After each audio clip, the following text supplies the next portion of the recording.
Good morning. Good morning. Good morning. Very good morning.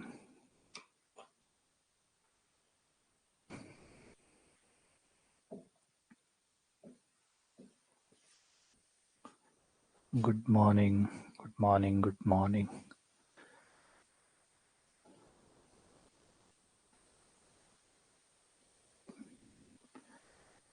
Very good morning. तो last time जो हम कर रहे थे वो था हमारा वर्धमान एवं ह्रासमान, इंक्रीजिंग एंड डिक्रीजिंग फंक्शन, जिसके सवाल हम निकाल रहे थे, क्वेश्चन कर रहे थे। और जो भी क्वेश्चन हमने कर लिए वो लगभग थे हमारे 61 या 62 क्वेश्चन जो थे वो अब तक हो चुके हैं हमारे। लास्ट क्वेश्चन था हमारा 60 क्वेश्चन लास्ट था। 60वां क्वेश्चन हमने लास्ट क्लास में पूरा किया था। आगे बढ़ते हैं। आज और एक दिन और देंगे। एक दिष्टता को, मोनोटोनिसिटी को, ह्रासमान वर्धमान को एक दिन और देंगे। ठीक है, एक और दिन देंगे और एक सवाल करेंगे। लगभग 75 के आसपास क्वेश्चन जो है, 15-16 क्वेश्चन इस लेक्चर में और करेंगे, फिर इसको बंद करेंगे। फिर नया जो है उसमें, क्योंकि जो हम पढ़ रहे हैं वो अवकलन के अनुप्रयोग है, और अवकलन के अनुप्रयोग में कई अवकलन के अनुप्रयोग है। तो एक ये है, इसके बाद में आएगा टेंजेंट, स्पर्शरेखा की ढाल, प्रवणता, उसको पढ़ेंगे। फिर उच्चिष्ट और निम्निष्ट पढ़ेंगे। ठीक है, चलो फटाफट निपटाते हैं इनको। ठीक है, पढ़ा हुआ है ही, आपने सवाल किए हुए है ही, तो अब चीजें आपके पास है एंड शुरू करो। ये कह रहा है कि ये जो फंक्शन है ये इंक्रीजिंग फंक्शन है, इंक्रीजिंग फंक्शन है। अच्छा, आज आप लोगों की एक रात को 8 बजे क्लास भी है, टेस्ट सीरीज को लेके, जो टेस्ट सीरीज लॉन्च की है हमने कल, और आप लोगों को बताया भी था, यूट्यूब पे आपने वीडियो देखा होगा। तो जो टेस्ट सीरीज लॉन्च हुई है, उस टेस्ट सीरीज के रिगार्डिंग आज शाम को एक रात को 8 बजे क्लास रहेगी, जिस क्लास में हम टेस्ट सीरीज के बारे में और जो चीजें हैं, जो और आपके क्वेश्चन है, वो लूंगा कि कैसे कैसे आप, वो भी डाउट है जो भी आप जानना चाहते हैं टेस्ट सीरीज के बारे में, और टेस्ट सीरीज कैसे चलेगी, किस तरीके से आगे बढ़ेगी, मोटा मोटा तो मैंने वीडियो में बता ही दिया है, सब कुछ समझ में आ गया होगा। फिर भी मान लीजिए कोई भी शंका किंतु परंतु आपको लेकर है टेस्ट सीरीज में, तो आज का जो रात वाली 8 वाली क्लास जो है, उसमें वो सारे डाउट में क्लियर कर दूंगा, और कैसे टेस्ट सीरीज आगे बढ़ेगी और किस तरीके से आपको उसमें पार्टिसिपेट करना है, क्या क्या प्रॉब्लम्स आ सकती है, सब पे खुल के बात करेंगे, ताकि आप लोग अच्छे से उसका हिस्सा बन सके और फायदा ले सके। ठीक है, तो हाँ, देखो, वर्ग 1 वर्ग 2 मत बोलो, उसको EMRS मत बोलो, ये सब मैथ्स है, मैथ्स पढ़ा रहे, मैथ्स पढ़ा रहे, सीधी बात है। अब इसे आप DSSB में यूज करो, आप चाहे MP में यूज करो, और आप चाहे UP में यूज करो, वो आपकी मर्जी है। मैं तो अवकलन के अनुप्रयोग पढ़ा रहा हूँ, अवकलन के अनुप्रयोग आप जहां काम में ले सकते हैं वहां लीजिए। ठीक है ना, तो टेस्ट सीरीज भी वैसे ही है। अब आप फर्स्ट ग्रेड की तैयारी कर रहे हैं, फर्स्ट ग्रेड में यूज करो, सेकंड ग्रेड की तैयारी करो, सेकंड ग्रेड में यूज करो, हमारा काम मैथ्स का है। तो fx बराबर, ये दिया हुआ है, इंक्रीजिंग फंक्शन है, इसका अवकलन कर लो, f dash x square plus 1 बाहर, नीचे वाला 1 बाहर, ऊपर वाले का अवकलन x का 1, फिर x बाहर, नीचे वाले का अवकलन एक्स स्क्वायर का 2x और 1 का 0 बटे नीचे वाले का होल स्क्वायर।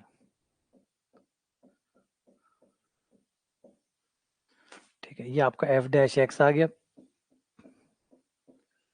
ब्रैकेट खोलोगे तो आपके पास आ जाएगा 1 माइनस एक्स स्क्वायर बटा एक्स स्क्वायर प्लस 1 का होल स्क्वायर। ठीक है, ये हो गया, यही है। ठीक है, मैंने सही खोला, हाँ मैंने सही खोला। अब हमें चाहिए वर्धमान, वर्धमान चाहिए, यानी f dash x greater than 0 चाहिए। ऊपर वाले में से माइनस कॉमन आ जाएगा, 2 गुणनखंड हो जाएंगे, x प्लस 1 और x माइनस 1। जो असमीका पड़ी हुई है उसका इस्तेमाल करिए, उसको यूज करिए, लेकिन पहले माइनस को हटाओ। -1 से दोनों तरफ गुणा करने पर, जैसे ही -1 से गुणा करोगे, असमीका का चिन्ह पलट जाएगा, है ना। असमीका का चिन्ह पलट जाएगा, क्योंकि आपने -1 से गुणा कर दिया। अब अपनी असमीका काम में लो, x के मान निकालो, x के दो मान निकलेंगे, एक यहाँ से निकलेगा x बराबर -1, एक यहाँ से निकलेगा x बराबर +1। यहाँ से तो कोई मान आएगा नहीं क्योंकि ये तो आयटा में आएगा और आयटा में हम लेंगे नहीं, तो यहाँ से कुछ आएगा नहीं। तो x के दो ही मान आए, -1 और +1। तो x का मान आया -1 और +1। मूलों के ऊपर 0 होती है, मूलों के बीच में माइनस और उधर प्लस। ठीक है, आपको क्या चाहिए? आपको माइनस वाली चाहिए, माइनस वाली चाहिए मतलब ये हो गया। तो आपका आंसर हो गया -1 से लेकर +1 तक, -1 से +1 तक। तो डी आपका आंसर हो गया। ठीक है, तो जिन लोगों ने भी असमीका नहीं पढ़ी है, जाके असमीका पढ़ लेना, है ना, क्योंकि असमीका की बहुत जरूरत है। ये दो चीजें आपको जरूर टाइम मिले, संडे है कल या आगे कोई छुट्टियां आती है, जिन लोगों ने भी असमीका और जिन लोगों ने भी लघु गुणक नहीं पढ़ा है, पीछे पढ़े हैं, फंक्शन में जाइए, फंक्शन में जाते ही वहां पे दोनों फोल्डर पढ़े हैं, असमीका भी पढ़ी है और लोगरिथम भी पढ़ा, लघु गुणक भी पढ़ा। ये दोनों टॉपिक आप जरूर पढ़िएगा। जब तक ये दो टॉपिक आपके बहुत अच्छे नहीं होंगे, मैथ्स में बहुत कमजोर बनी रहेगी, क्योंकि ये बार बार काम आएंगे, हर बार काम आएंगे। सुबह ही हम कर रहे थे, सुबह ही आपने देखा बीटा गामा कर रहे थे, बीटा गामा में लोग आ गया। लोग ऐसी चीज है जो हर जगह घुसेगा, लोग हर जगह घुसेगा, लोग पे आप बेहतर होना ही होगा आपको। असमीका हर जगह घुसेगी, इन दोनों टॉपिक में आपको बेहतर होना होगा, वरना वो कुछ हिस्से कमजोर रह जाएंगे सवालों के।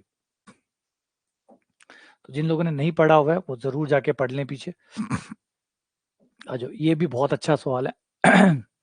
फंक्शन एफ एक्स बराबर है log 1 + x माइनस 2x बटा 2 + x। एफ एक्स इंक्रीजिंग है, इनमें से कौन से इंटरवल में इंक्रीजिंग है? तो अगर हम इसका अवकलन करें तो हमारा एफ डैश एक्स आ गया, एफ डैश एक्स लोग का आ गया 1/1 + x, है ना, और ये आ गया 2 बाहर, यहाँ आपका भाग का नियम लग जाएगा। 2 + x बाहर, x का 1 माइनस x का 1, 2 का 0, x बाहर, सॉरी, x बाहर, 2 का 0 और x का 1 बटा 2 + x का स्क्वायर।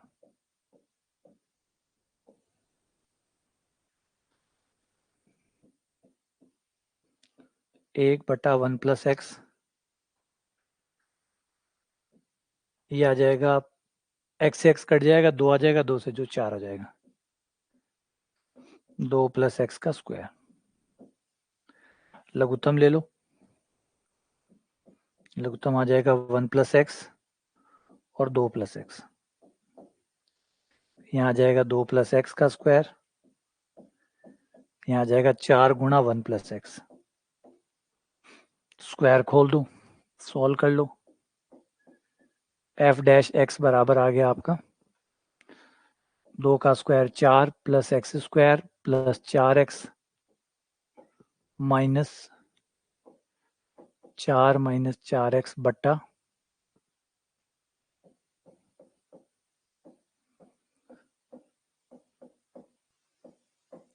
2 + x। अब आप कट कर दो, 4x से 4x, 4 से 4।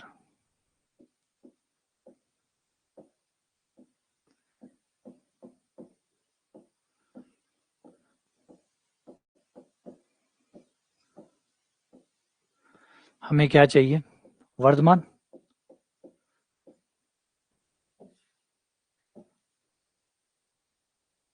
हमें चाहिए,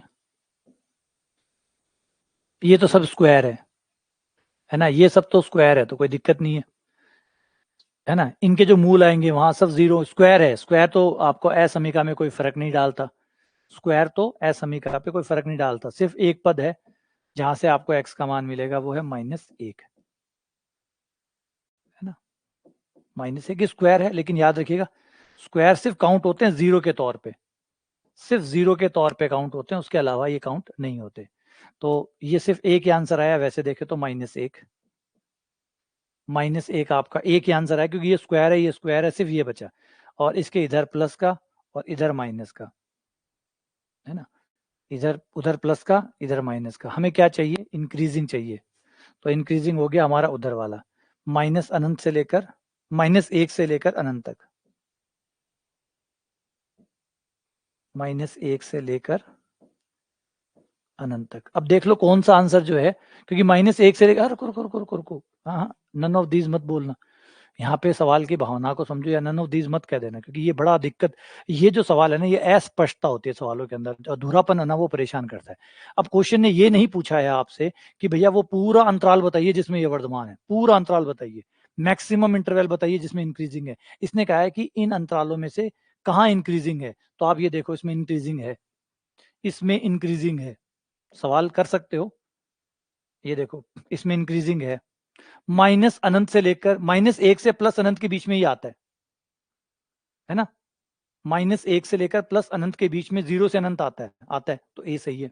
अब हाँ, एक सवाल आपके मन में जरूर आएगा, मतलब इधर भी तो है, वो पूरा क्यों नहीं दिया, जब बिल्कुल सही है, बिल्कुल सही है, बस यही तो चैलेंज हो जाता है, सवाल यही तो अटकते हैं, यही तो फिर आगे जाके चुनौती हो जाती है कि भाई सवाल कहेगा, अब ये सवाल, ये जो पलड़ा है ना, ये सवाल का भारी है, सवाल कहेगा भाई हमने तो कहा था, हमने कौन सा कहा था कि बड़े वाला चाहिए, हमने थोड़ी ये कहा था कि पूरा अंतराल बताओ, हमने तो कहा ही नहीं पूरा अंतराल बताओ, हमने तो कहा कि बताओ इंक्रीजिंग का है। ये क्वेश्चन को ठीक से फॉर्मेटिंग जो है ना, फॉर्मेटिंग का फायदा उठा रहा है, ये आपके फॉर्मेटिंग का फायदा उठा रहा है, ये बड़ी दिक्कत है। देखो जीरो पे नहीं होगा, जीरो पे अगर आप चेक करेंगे तो जीरो वाला पॉइंट जो है वहां पे अवकलन का मान 0 आएगा, तो वो काउंट नहीं होगा, वो बाहर रहेगा। अवकलन का मान 0 पे 0 है, तो 0 काउंट नहीं होगा, 0 से आगे चलेगा। तो ये जो चीज है ना, ये बस ये जो अस्पष्टता है ना, ये किसके पलड़े में जाएगी, ये भगवान ही जाने, है ना, कौन मानेगा कौन नहीं मानेगा। आराम से देखो, दोनों ही पक्ष सही है ना, जबकि हम ये मान के चलते हैं कि सवाल बनाना संस्था की जिम्मेदारी है, सवाल का वेल डिफाइंड होना संस्था की जिम्मेदारी है। अगर सवाल वेल डिफाइंड नहीं है, तो जबकि ये वेल डिफाइंड नहीं है ना, वेल डिफाइंड नहीं है, ये बात सही है। यहाँ पे नन ऑफ दीज जो है, इस सवाल को देखते हुए नन ऑफ दीज इसके लिए बेस्ट आंसर होना चाहिए, क्योंकि -1 से लेकर अनंत तक, और उसमें 0 आप शामिल, या 0 निकाल दो तो चलो कोई बात नहीं, 0 शामिल करो तो भी कोई दिक्कत नहीं है। ये क्लियरिटी होनी चाहिए कि सवाल में आप क्या पूछ रहे हो, ताकि बच्चा सही ऑप्शन को चूज कर सके। हाँ, तो गलत नहीं है, मैंने कहा ना डी भी सही है, कोई गलत नहीं है, डी एग्जैक्टली अगर पूछा जाए तो डी बेस्ट है, क्योंकि -1 से लेकर अनंत तक ये फलन वर्धमान है, -1 से लेकर अनंत तक ये फलन वर्धमान है, कोई दो राय नहीं है, चेक कर सकते हो आप लोग। तो अब क्या क्वेश्चन ने क्या पूछा है, क्वेश्चन ने क्या ये पूछा है कि पूरा अंतराल बताओ, नहीं पूछा। अब क्या जवाब दें क्या नहीं दें, और फिर नन ऑफ दीज नहीं देना चाहिए था, फिर नन ऑफ दीज नहीं देना चाहिए था ऑप्शन में, एटलीस्ट जब यही चाहते हो कि भाई अंतराल बताओ जिसमें वर्धमान है, चाहे छोटा हो बड़ा हो कोई भी बताओ, तो फिर डी में अंतराल देना चाहिए था, डी में अंतराल होना चाहिए था, डी में कोई गलत अंतराल दे देते तो एकदम कंफर्म हो जाता कि इनमें से जो वर्धमान है वो ठीक है, जिस भी अंतराल में वर्धमान है, चाहे छोटा हो चाहे बड़ा हो, लेकिन जिसमें भी वर्धमान है वो सही है ना। ये जो प्रॉब्लम है ना, ये बड़ी प्रॉब्लम है, इसको, है ना, कैसे इसको कोई सॉल्व करेगा, कैसे इसको करा जाता है, ऐसे सवाल जो होते हैं वो फिर लटका देते हैं, इनका कोई इलाज नहीं है ना। ये जो अस्पष्टता, ये अस्पष्टता ये मत मानिए कि आप सोचो कि सिर्फ पेपरों में ऐसा होता है, पेपरों में ऐसा नहीं था। कोर्ट क्यों खुले पड़े, कोर्ट इसीलिए तो खुले पड़े, कोर्ट क्यों खुले पड़े, सुप्रीम कोर्ट तक कोर्ट बने पड़े, क्यों बने पड़े, वही स्पष्टता लाने के लिए। कोई आदमी ने दो बात कर ली, अब दो बातों का क्या मतलब है, क्या लॉजिक है, ये कोर्ट फैसला सुनाता है, फिर दूसरा कोर्ट उसको दोबारा सुनता है, फिर उसके ऊपर एक कोर्ट बैठा है वो दोबारा सुनता है कि क्या सही है क्या गलत है। ये सही गलत पहचानना फिर बहुत मुश्किल हो जाता है, जैसे इस सवाल के मामले में, इस मामले में सही गलत को पहचानना इतना आसान नहीं होगा, क्योंकि अब अस्पष्टता रहेगी, अब अस्पष्टता रहेगी किसके फेवर में दे और किसके फेवर में नहीं दे, वो फिर हिस्सा बन जाता है इस जगदोजहद का। अब क्या बताएं, तो अटेम्प्ट किए बिना पता कैसे चलेगा, अटेम्प्ट किए बिना आपको पता कैसे चलेगा, अटेम्प्ट करोगे तभी पता चलेगा, नहीं करते तो आपको कैसे पता चलता कि इसमें अस्पष्टता है। अब यहाँ तो वो संस्था ही होती है, वो बड़ा दिल दिखाए, है ना, संस्था है वो बड़ा दिल दिखाए, बोले नहीं हमारी जिम्मेदारी है, सवाल का अधूरापन हमारी जिम्मेदारी है, वो वह बात है। फिर कोर्ट तो कौन कौन जाएगा, हर कोई तो जा नहीं सकता, संभव भी नहीं है। वह वही है कि हाँ व्यक्ति विशेष तो कोई कर नहीं सकता, सीधा ये है कि संस्था कहे कि नहीं भाई अगर क्वेश्चन अधूरा है तो फिर वो हमारी जिम्मेदारी है, तब तो ठीक है, वरना फिर, और वो कहे ना हम तो नहीं मानेंगे हमारी गलती, हमारी गलती कैसे माने, ये तो बच्चे की गलती है, बच्चे ने ढंग से नहीं समझा। ठीक है चलो, आप आ जाओ। निम्न में से कौन सा फंक्शन ऐसा है जो इंक्रीजिंग फंक्शन है? कौन सा फंक्शन ऐसा है जो for all real value, x के सभी मानों के लिए, एक्स के सभी मानों के लिए, for all real number, x belongs to R, पूरे रियल नंबर के लिए कौन सा फलन वर्धमान है? तो देखो कौन सा फलन ऐसा है जो सभी एक्स के मानों के लिए वर्धमान है, सभी। तो जवाब है सी। क्यों? क्योंकि अवकलन इसका स्क्वायर आ जाएगा।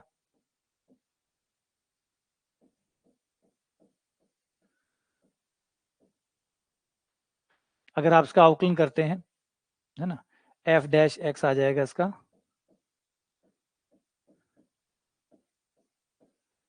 3x²,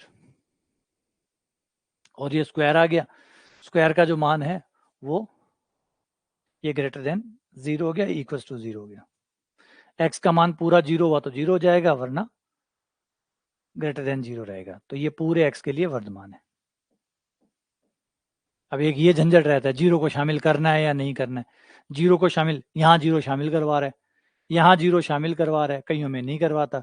पिछले सवाल में 0 को शामिल नहीं करवा रहा था, 0 पे अवकलन का मान 0 आ रहा था। तो ये भी एक अस्पष्टता है, ये भी एक सही हो कि भाई आप 0 को लोगे या नहीं लोगे, बता दो। मतलब अवकलन का मान 0 होगा, उसको आप कहाँ काउंट करोगे? और नहीं करोगे तो सब नियम बनाओ, एक सर्वमान्य नियम बनाओ कि भाई हम 0 को एक्सेप्ट नहीं करेंगे या करेंगे। और करेंगे, कोई किताब तो कह रही है करेंगे, कोई किताब कह रही है नहीं करेंगे। अब करेंगे नहीं करेंगे में वो झंझट चलता रहता है।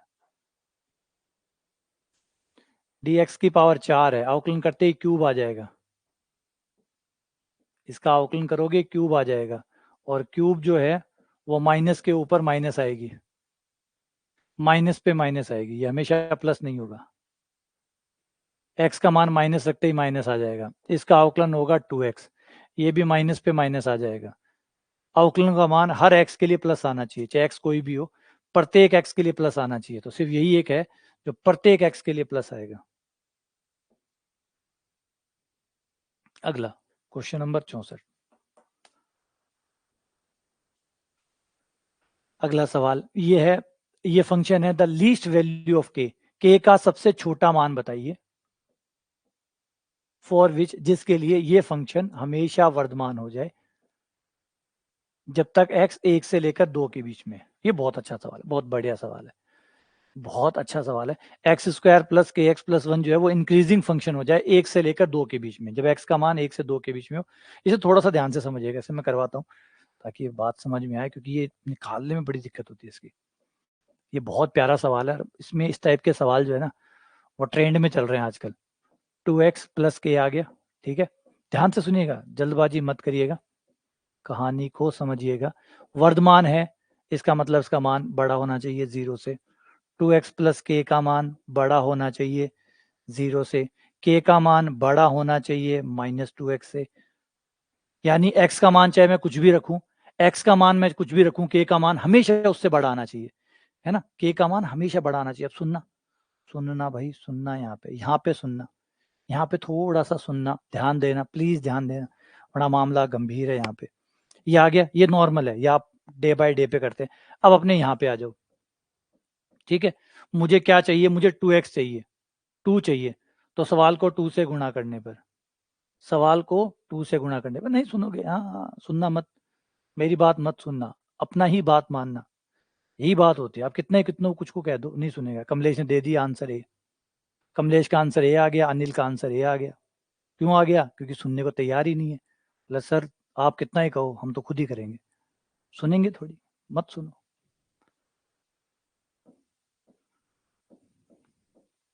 देखो 2 से गुणा कर दिया, 2 से गुणा कर दिया, इसको 2 से गुणा क्यों किया? क्योंकि मुझे 2x चाहिए था, ये हो गया। अब मुझे माइनस से भी गुणा करना है, मैंने माइनस से भी गुणा कर दिया, माइनस से गुणा करते ही चिन्ह बदल जाएगा, माइनस से गुणा करते ही चिन्ह बदल जाएगा, हो गया। -2x का मान किन के बीच में है? -2x का मान है -4 से लेकर -2 के बीच में। इसका मान, इसका मान, इसका मान -4 से लेकर -2 के बीच में है। इसका मान -2x का मान -4 से -2 के बीच में है नहीं है? बिल्कुल है। और k का मान इसके हर मान से बड़ा होना चाहिए, हर मान से बड़ा होना चाहिए। तो -2x का सबसे बड़ा मान कितना है? -2। इसका मतलब k का मान -2 से बड़ा होना चाहिए। ये नहीं कह रहा, ये कह रहा है k जो है वो -2x से हर बार बड़ा होना चाहिए, हर बार।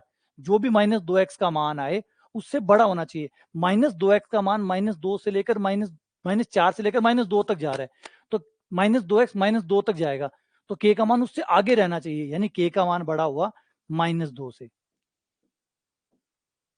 k का मान बड़ा हुआ -2 से। तो k की अब k का मान -2 से आगे चलेगा, तो k का सबसे छोटा मान कितना हुआ? -2। सबसे छोटा मान कितना हुआ? -2। तो आंसर है -2। k का मान -2 से बड़ा है। अब -2 से आगे चाहे कुछ भी ले लो, सब सही है, सब सही है। तो उनमें सबसे छोटा कौन हुआ? k। तो -2। -2 आंसर है, -2 आंसर है। तो ये जल्दबाजी मत करो, ऐसे फटाफट निपटाने में बार बार अलार्म बजा रहा हूँ, सुनो, ध्यान से देखो, ध्यान से देखो, यूं थोड़ी कह रहा हूँ। यूं करोगे तो -4 आपको मिल जाएगा, ये रहा, ए ऑप्शन में था, बना रखा था बंदे ने, और वही था, सही था आपके लिए। जल्दबाजी करेंगे उसके लिए ए ऑप्शन ठीक है। तो ध्यान से सुनो इस बात को दोबारा से कि क्या कह रहा है। यूं मत करो, यूं मत करो जल्दबाजी में, समझो कह क्या रहा है। यहाँ कह रहा है कि -2x के जो सारे मान आएंगे उन सारे मानों से k बड़ा है, सारे मानों से। अगर आप कहते हो कि -4 से बड़ा है, तो -4 से बड़ा है, इसका मतलब k का मान जो -3 भी हो सकता है फिर, और -3 हो तो -2 से बड़ा कैसे हुआ? -3 हुआ तो -2 से बड़ा कैसे हुआ? अगर -3 लोगे तो -2 से बड़ा कैसे हुआ? तो एक तो धीरे हो जाओ, थोड़ा-सा धीमा हो जाओ। कई जैसे कोने पे आप गाड़ी चलाते हैं या बाइक चलाते हैं, तो कहते हैं जैसे मोड़ आता है तो आप कहते हैं स्लो हो जाओ, धीरे हो जाओ, एरिया संभावित है, यहाँ पे दुर्घटना संभावित क्षेत्र है, धीमे हो जाओ। तो ये वो जगह है जहाँ पे गलतियाँ होती है। तो क्या करना है, आपको पहले जो भी यहाँ पॉइंट पड़ा है उसको पहले सॉल्व करो, और वो देखो उसकी रेंज क्या है। उसकी रेंज मतलब वो कहाँ से लेकर कहाँ तक जा रहा है। वो जहाँ तक जा रहा है वहां से आगे जाना है हमें, जहां तक वो जा रहा है हमें उससे आगे जाना है। तो माइनस का 2x जाता है -4 से -2 तक, तो -2 पे खत्म हो गया, तो k -2 से शुरू करेगा, वो जहां खत्म करेगा वहां से वो शुरू करेगा। तो k का मान सबसे छोटा हुआ -2। ये आंसर है, ठीक है। चलो आगे बढ़ते हैं। अगला सवाल, एफ एक्स बराबर है lambda sine x plus 6 cos x बटा 2 sine x plus 3 cos x. तो बताइए ये मोनोटोनिक इंक्रीजिंग है।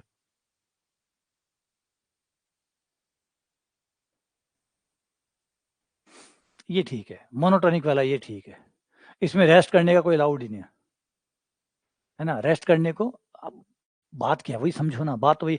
आपके पास जो भी साइड में है, उधर जो भी खड़ा है उसका सारे मान निकाल लो, उसके सारे मानों को लाइन में लगाओ, और देखो वो बड़े से बड़े कहाँ तक जाता है। जहां से वो जाता है के उससे आगे जाएगा, बस के को उससे आगे लगा दो।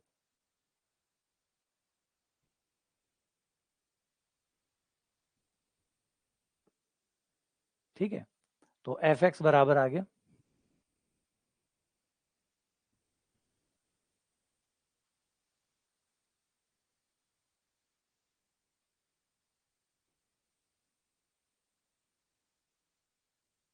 बराबर नहीं आ रहा, ध्यान से देखोगे तो समझ में आएगा। करके देखो इसको, धीरे धीरे धीरे धीरे इसको, या तो जैसे मैंने समझाया है वैसे समझो, और अपने हिसाब से समझना चाहते हो फिर अपने हिसाब से सोच के देखो कैसे होगा। देखो दो तरीके हैं, मैंने एक तरीका समझाया, मेरे तरीके से समझ रहे हो, उसमें कोई फॉल्ट है तो बताओ, और मेरे तरीके से नहीं, आप अपने तरीके से समझना चाहते हो तो फिर सोचो आप समझने में कहाँ गलती कर रहे हो। अगर खुद के तरीके से समझना चाहते हो समझो, स्वतंत्र हैं आप, सोचो, फिर सोचो कि उस तरीके में गलती कहाँ हो रही है, क्या गलती हो रही है, और जैसे मैंने समझाया वैसे समझो, तो उसमें बताओ क्या नहीं समझ में आया। जो मैंने बताया उसमें कहाँ गड़बड़ है। मैंने क्या बताया कि k का मान -2x के जितने भी मान आएंगे उन सबके मानों से बड़ा होगा, सारे मानों से बड़ा होगा। k का मान -2x के सभी मानों से बड़ा होगा। k का मान -2x के सभी मानों से बड़ा होगा। तो -2x के मान कौन कौन से हैं, ये लाइन बना लो। -2x के मान कौन कौन से हैं? -2x के मान है -4 से लेकर -2। ये हैं आपके -2x के सारे मान, -2x के सारे मान ये है, यही है -2x। और आपका जो k का है, k जो है वो इन सबसे बड़ा है, आपका k इनसे बड़ा है, इनसे बड़ा है तो फिर k यहां से शुरू करेगा एटलीस्ट।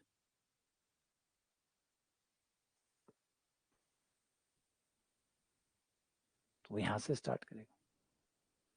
आप आया ना, k बड़ा है -2x से, तो -2x कहां से कहां तक है, -4 से -2 तक है, तो आपका k -2x से बड़ा है, तो फिर वो कहां से शुरू करेगा फिर k आपका, -2 से।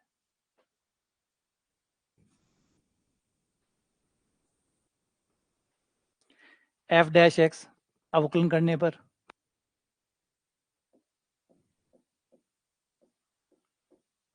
नीचे वाले को छोड़ दो, 2 sin x plus 3 cos x बाहर, नीचे वाला बाहर, ऊपर वाले का अवकलन, ऊपर वाले का अवकलन लैम्डा cos x, cos का साइन,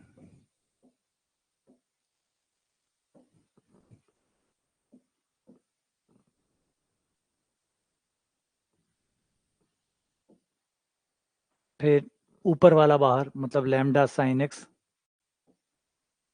प्लस 3 cos x बाहर,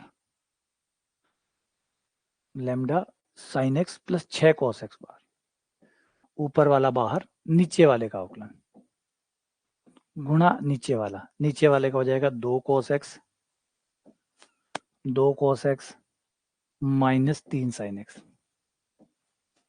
और बटा नीचे वाले का स्क्वायर, नीचे वाले का स्क्वायर 2 sin x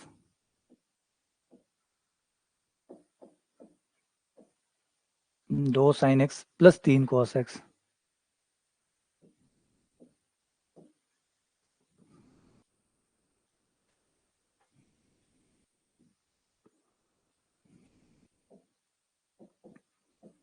तो ये हो गया आपका।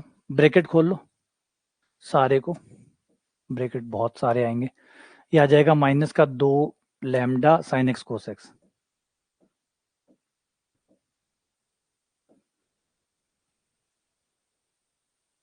ये इससे गुणा हुआ, ये उससे होगा 6 दूनी 12, 12 sin स्क्वायर x,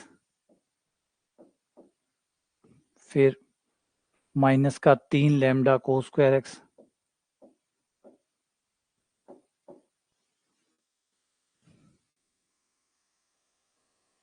अट्ठारह sin x cos x,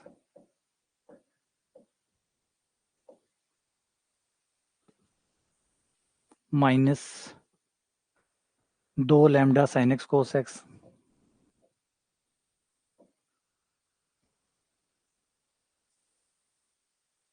minus minus plus 3 lambda sin square x,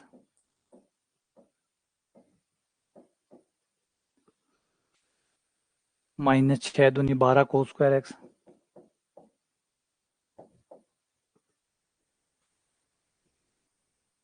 minus minus plus 18 sin x cos x,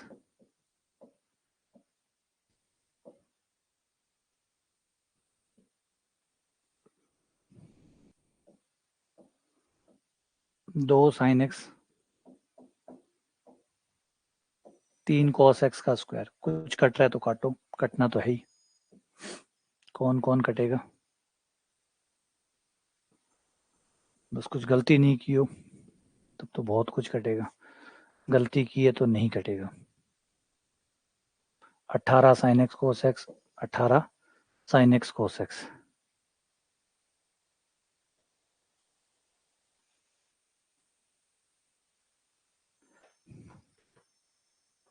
कुछ गड़बड़ तो की है मैंने, माइनस प्लस की गलती की है, कुछ तो गलती की है, बिल्कुल की है। 2 sin x cos x ऊपर lambda, lambda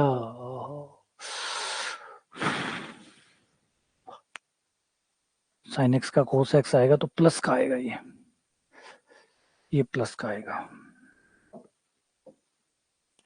lambda cos x minus 6 sin x, फिर नीचे वाला ऊपर वाला बाहर और नीचे वाले का जगह 2 cos x minus 3 sin x, minus का माइनस माइनस ये प्लस आ जाएगा, ये प्लस होगा तो ठीक है, ये माइनस होगा ठीक है, ये प्लस होगा, डन, बाकी सब परफेक्ट है, बढ़िया।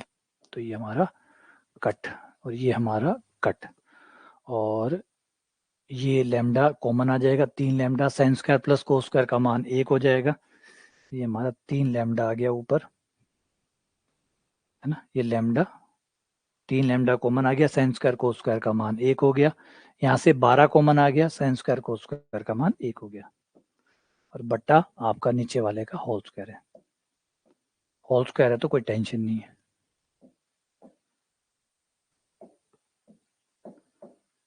है ना, जीरो कर दो, उसको इधर भेज दो, हाँ बस वही गलती होगी, लैम्डा जो है आपका 4 से बढ़ा जाएगा, ग्रेटर देन 4, ये आपका डी आंसर आ गया, ये ठीक था, कोई ज़्यादा मुश्किल तो नहीं था, ठीक है, आगे चलते हैं, नेक्स्ट, एफ एक्स बराबर log x बटा एक्स इंक्रीजिंग है, बताना है कि इंक्रीजिंग कौन से इंटरवल में है, कौन से इंटरवल में ये इंक्रीजिंग है। हाँ वो गलती होगी माइनस वाली, ये तो डिजिटल बोर्ड में क्या गलती है, लाइटिंग की वजह से दिक्कत आ जाती है।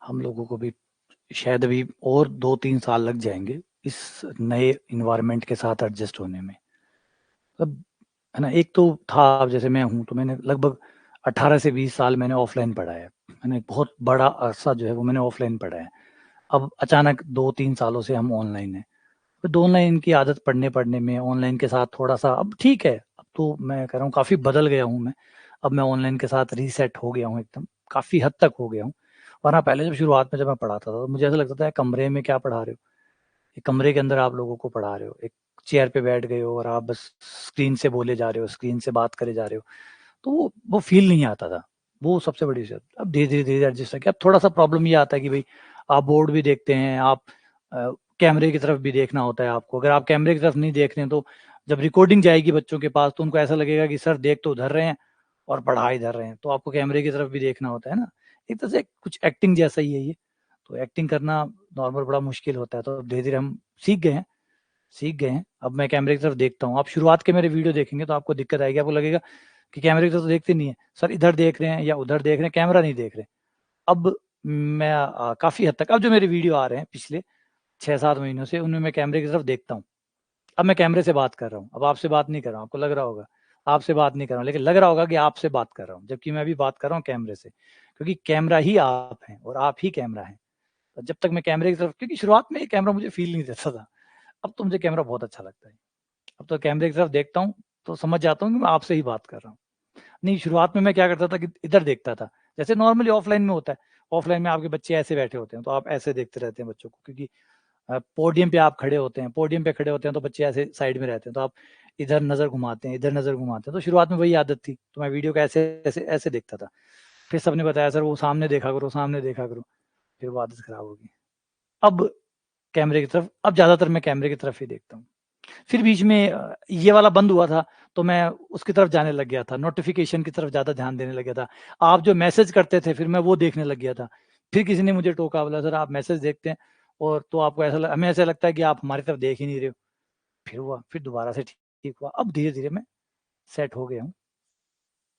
अब काफ़ी हद तक मैं कैमरे की तरफ ही देख लेता हूँ। अब मुझे बुरा नहीं लगता है। पहले ऐसा लगता था निर्जीव चीज़ है, क्या देखूँ इसकी तरफ? एक लेंस लगा हुआ है, क्या देखें? अब कोई दिक्कत नहीं है। तो धीरे-धीरे इसमें और शायद 1-2 साल और लग जाएँगे ठीक होने में।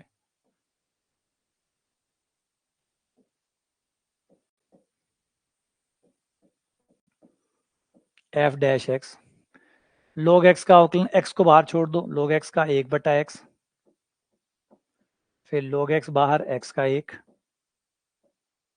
और बट्टा x का स्क्वायर, x कट गया, 1 minus log x, but x का स्क्वायर ये ग्रेटर देन 0 वर्धमाने चाहिए ना, हाँ वर्धमाने चाहिए, भेज दो।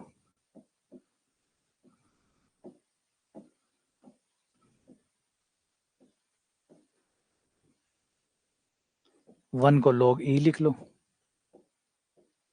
log e का मान 1 होता है, log से log हटा दो, x e से छोटा आ गया, x e से छोटा आएगा, और 0 से तो बड़ा रहना ही है क्योंकि log है, log में 0 से नीचे जा नहीं सकते।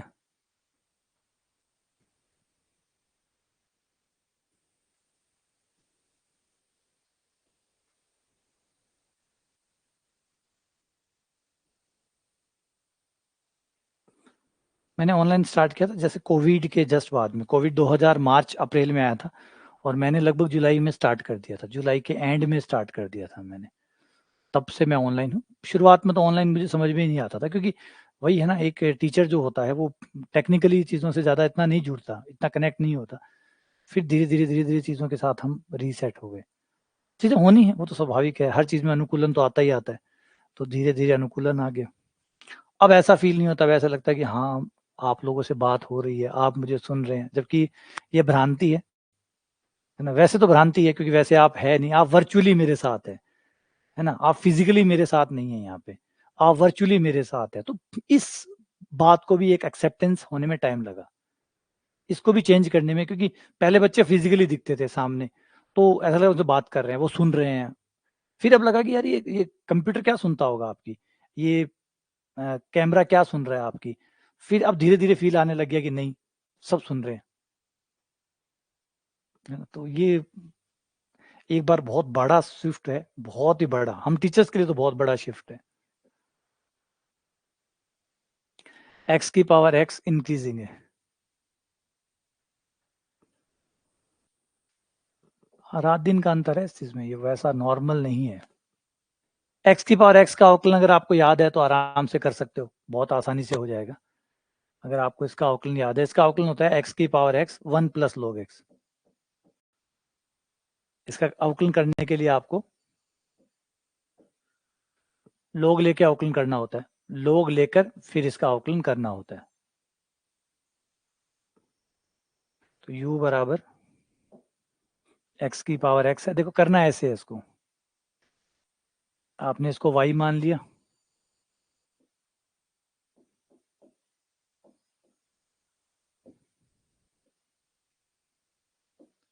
x आगे आ जाएगा, x into log x,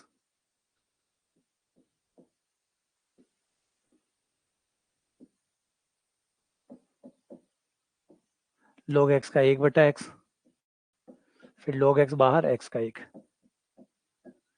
x से x कट गया, y उधर चला गया, और y यानी x की पावर x। तो ये आपका अवकलन आ गया, तो वो मैंने लगा दिया। x की पावर x को भेज दो उधर, 1 प्लस log x, फिर ये 1 उधर चला गया, माइनस का 1 हो गया, -1 को हमें लिखना होगा log e की पावर -1।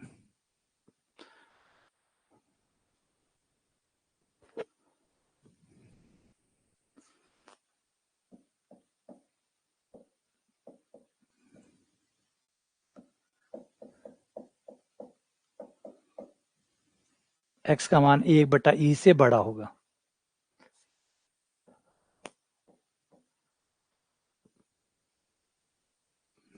ऑनलाइन की एक अलग अलग एक कमाल की चीज़ ये है कि यहाँ पे खुला आसमान है। ऑनलाइन का सबसे बड़ा जो पॉइंट है वो है खुला आसमान है। अब जैसे मैं हूँ, शायद अगर मैं ऑफलाइन ये सिस्टम अभी ऑफलाइन चल रहा होता और यूं ही चलता रहता, पर ये 2010 से हो गया था, ये तो अभी बाकी लोगों तक जो पहुंच बनी है वो तो इन 2-3 सालों में पहुंची है। अगर आप 2010 से उठाएं तो 2010 के बाद में हमारा ऑनलाइन रीच बढ़ गया था। जो फॉरेन यूनिवर्सिटीज़ है, जो एमआईटी है, ये बड़ी-बड़ी जो यूनिवर्सिटीज़ है, इन्होंने अपने कोर्स डालने शुरू कर दिए थे 2009-2010 में ही। उन्होंने अपने कोर्स लॉन्च कर दिए थे ऑनलाइन में। सब ने अपना एक एक एक्स कंटेंट क्रिएट कर दिया था। जैसे एमआईटी को देखिए, MIT x, Harvard x, Stanford x, x का मतलब ऑनलाइन प्लेटफॉर्म पे। उन्होंने अपने जो कोर्सेज थे वो ऑनलाइन पे डालने शुरू कर दिए थे, क्योंकि उनको पता था कि फ्यूचर ऑनलाइन का आ रहा है। तो उन लोगों ने अपने जो कोर्सेज थे वो ऑनलाइन अवेलेबल करवाने शुरू कर दिए थे कम फीस के अंदर। फीस तो कम का मतलब उनके लिए कम भी बहुत ज्यादा होती है, क्योंकि उनका कम भी होता है $70, है ना, उनका कम भी होता है ना, वो भी $70, $100, $150। अब जैसे हमारे लिए आता है तो उन्होंने तो रख दी फीस $70। कोर्स कितने का है? कोर्स में सिर्फ और सिर्फ मतलब एक टॉपिक पढ़ा रहे हैं, वो एक टॉपिक पढ़ाएंगे, जैसे मोनोटोनिक अभी आप जो पढ़ रहे हैं, इंक्रीजिंग एंड डिक्रीजिंग फंक्शन पढ़ रहे हैं, तो ये उनका एक टॉपिक होता है। इतने से टॉपिक की फीस है $70। $70 का मतलब हमारे लिए कितना हो गया? हमारे लिए ₹5000 हो गए। उसमें एक वीडियो कितने पढ़े? 5 वीडियो पढ़े, और 5 वीडियो के ₹5000 लगेंगे। फिर थोड़ा सा और कोर्स लिया आपने, वो एक सिंगल, उनका बिल्कुल फिक्स था पहले, अब तो काफी बदल दिया उन्होंने, पैटर्न काफी चेंज हो गया, क्योंकि वो भी सीख रहे हैं। तो शुरुआत में वो ऐसे ही करते थे, एक छोटा टॉपिक डालते थे, उसके ऊपर पूरा कोर्स होता था। और जैसे इन्फिनिटी का कोर्स था एक, मैंने किया था, तो उसका मुझे याद है कि उसका उस समय मैंने शायद $100 पे किया था। कोर्स था पैराडॉक्सेस एंड इन्फिनिटी।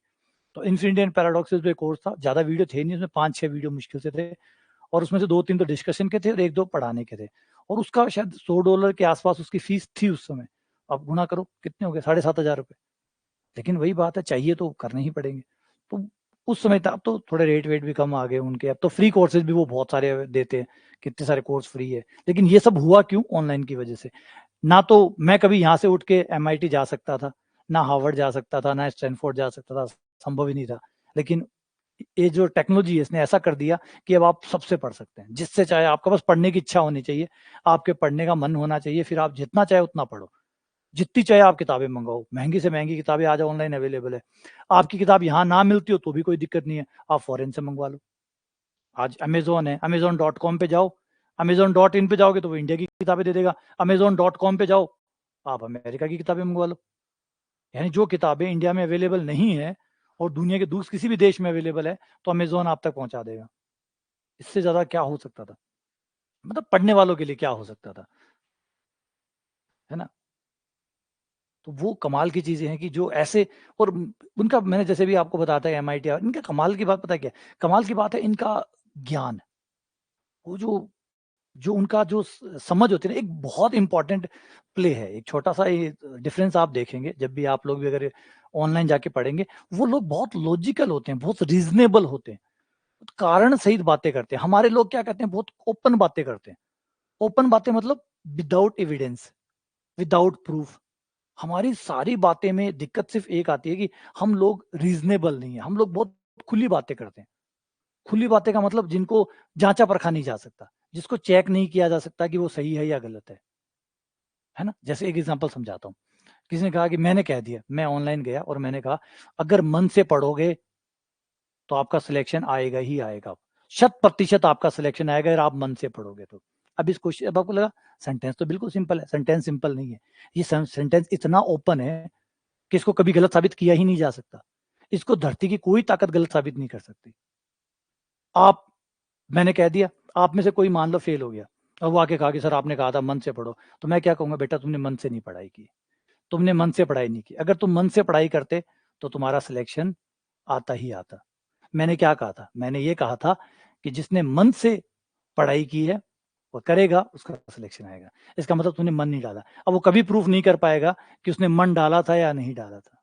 तो इतने ओपन वर्ड यूज करते हैं जो कभी गलत होते ही नहीं है। और ये नहीं होने की वजह से क्या होता है कि आप उनको सुन लो, अच्छे लगते हैं, सुनने में बहुत मजेदार होते हैं, लेकिन इतने बेकार होते हैं, इतने वर्थलेस है एकदम। वो कोई सेंस ही नहीं है उनको सुनने का, उनको सुनने से आप कहीं नहीं पहुंचे। ऐसे वर्ड दे दिए, इतने बड़े बड़े शब्द आपको सुना दिए, मत निकल। ईमानदारी इतना बड़ा वर्ड है, इसको आप कहीं फ्रेम ही नहीं कर सकते। ईमानदारी, क्या ईमानदारी? ईमानदारी, तो ऐसे शब्दों का इस्तेमाल करो और लोगों को चक्री बना दो। तो ये प्रॉब्लम जो है वो हमारे एजुकेटर्स में होती है, वो खुले शब्दों का इस्तेमाल करते हैं। जबकि आप वहां जाएंगे तो वहां बहुत क्लोज वर्ड है, बहुत स्पेसिफिक वर्ड जो होते हैं वो यूज करते हैं, जिसको आप परख सकते हैं कि वो सही है या गलत है। हमारे वर्डों को कोई सही और गलत को परख नहीं सकता। हमारे शब्द इतने खुले हैं कि कोई भी चाहे चैलेंज भी नहीं कर सकता, चाहे वो सुप्रीम कोर्ट में चला जाए तो भी इतने खुले शब्द हैं कि कोई भी चैलेंज नहीं कर सकता कि मैंने गलत कहा था क्या। लेकिन इतना बच तो गया, वो तो बच गया, बोल के निकल गया क्योंकि मैंने खुदा खुला कहा था। लेकिन खुला कहने से वो चीजें रीजनेबल नहीं बनी ना, फिर वो इलॉजिकल चीजें हो गई। वो प्रॉब्लम है, वो चीज आपको फॉरेन यूनिवर्सिटी में एक अलग से देखने को मिलेगी। चलो आ जाओ अगले क्वेश्चन पे।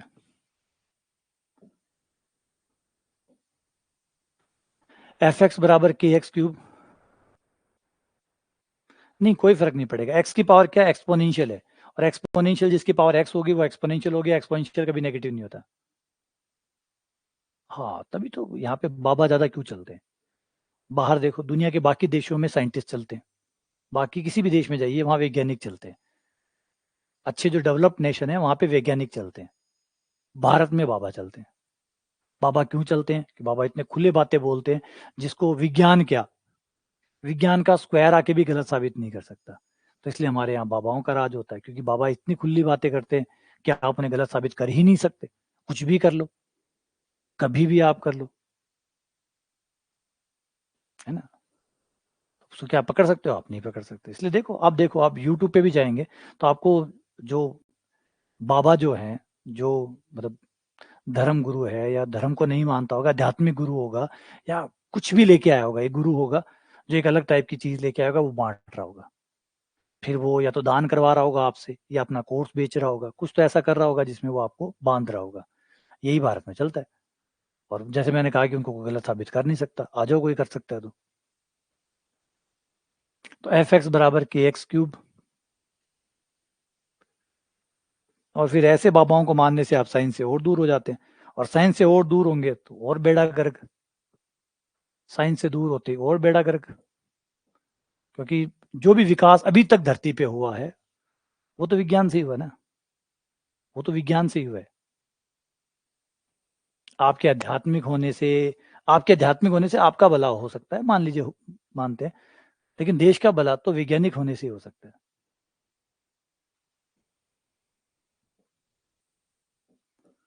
एफ डैश एक्स,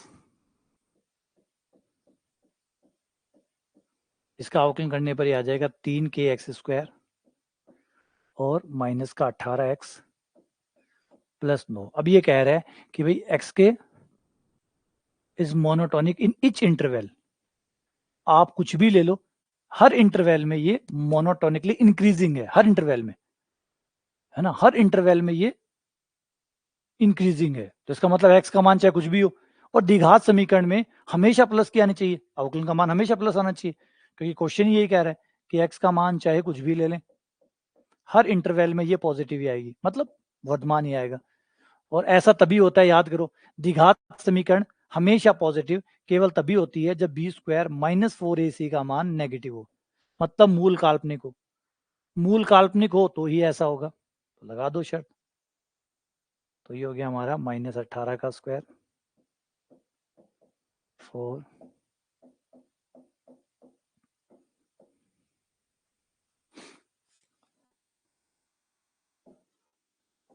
324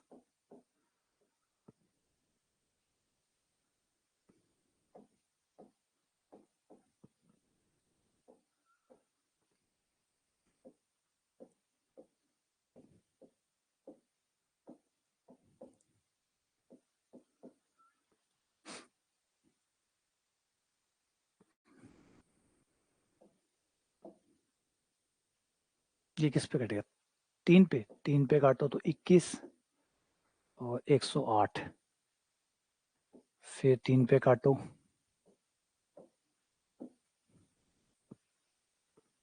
कुछ तो गड़बड़ काटा, 18 का स्क्वायर 324, कुछ गड़बड़ की है कि मैंने, गड़बड़ तो मैं करता ही हूँ, 4×3 = 12 और 12 निम्न 108,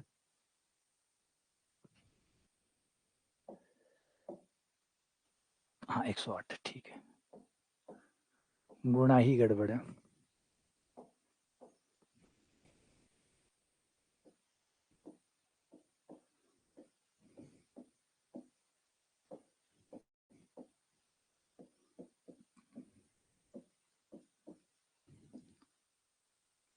के का मान 3 से बड़ा,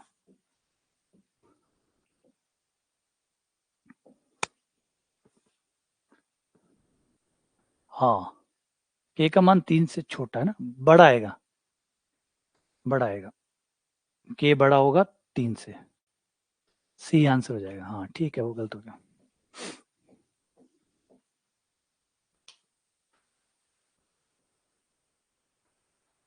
सही है। अगला हो गया।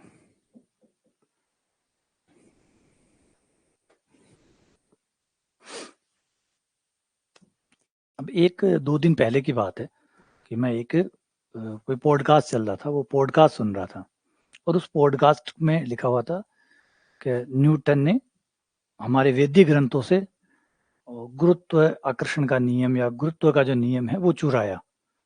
तो मैंने सोचा यार, मुझे पता तो लग गया कि मैंने कहा कुछ ना कुछ घटिया तर्क वितर्क यहाँ चलेगा, लेकिन फिर भी था। मैंने कहा देखते हैं कितना घटिया लेवल जाता है और कितना बेवकूफ़ ये लोग बनाते हैं। सुनना चाहिए, देखना चाहिए, क्योंकि और सुनना इसलिए चाहिए कि ये चीज़ आप क्योंकि एज ए टीचर मुझे सुनना ज़रूरी है कि मुझे दोनों पक्ष सुनने चाहिए और मुझे अपने स्टूडेंट को भी इनलाइटेड करना पड़ता है कि भाई देखो कैसे तर्क भी चलते हैं, कैसे तर्क चलते हैं और कैसे तर्क नहीं है वो कुतर्क है। तो उसमें तर्क ये था, 1 मिनट पहले मैं खोलता हूँ फिर बात करते हैं। आप लोगों ने भी देखा होगा नेट पे कि भाई न्यूटन ने चोरी कर ली, न्यूटन ने चुरा लिया, गुरुत्वाकर्षण का नियम हमारे वेदों से चुराया था, है ना? या वेदों से नहीं चुराया था तो भास्कराचार्य जी ने ये पहले दे दिया था। कोई और धर्म वाला कहेगा हमारी किताब में तो आज से 2000 साल पहले ही आ गया था। बिल्कुल आ गया था, कहीं कोई दो राय नहीं है।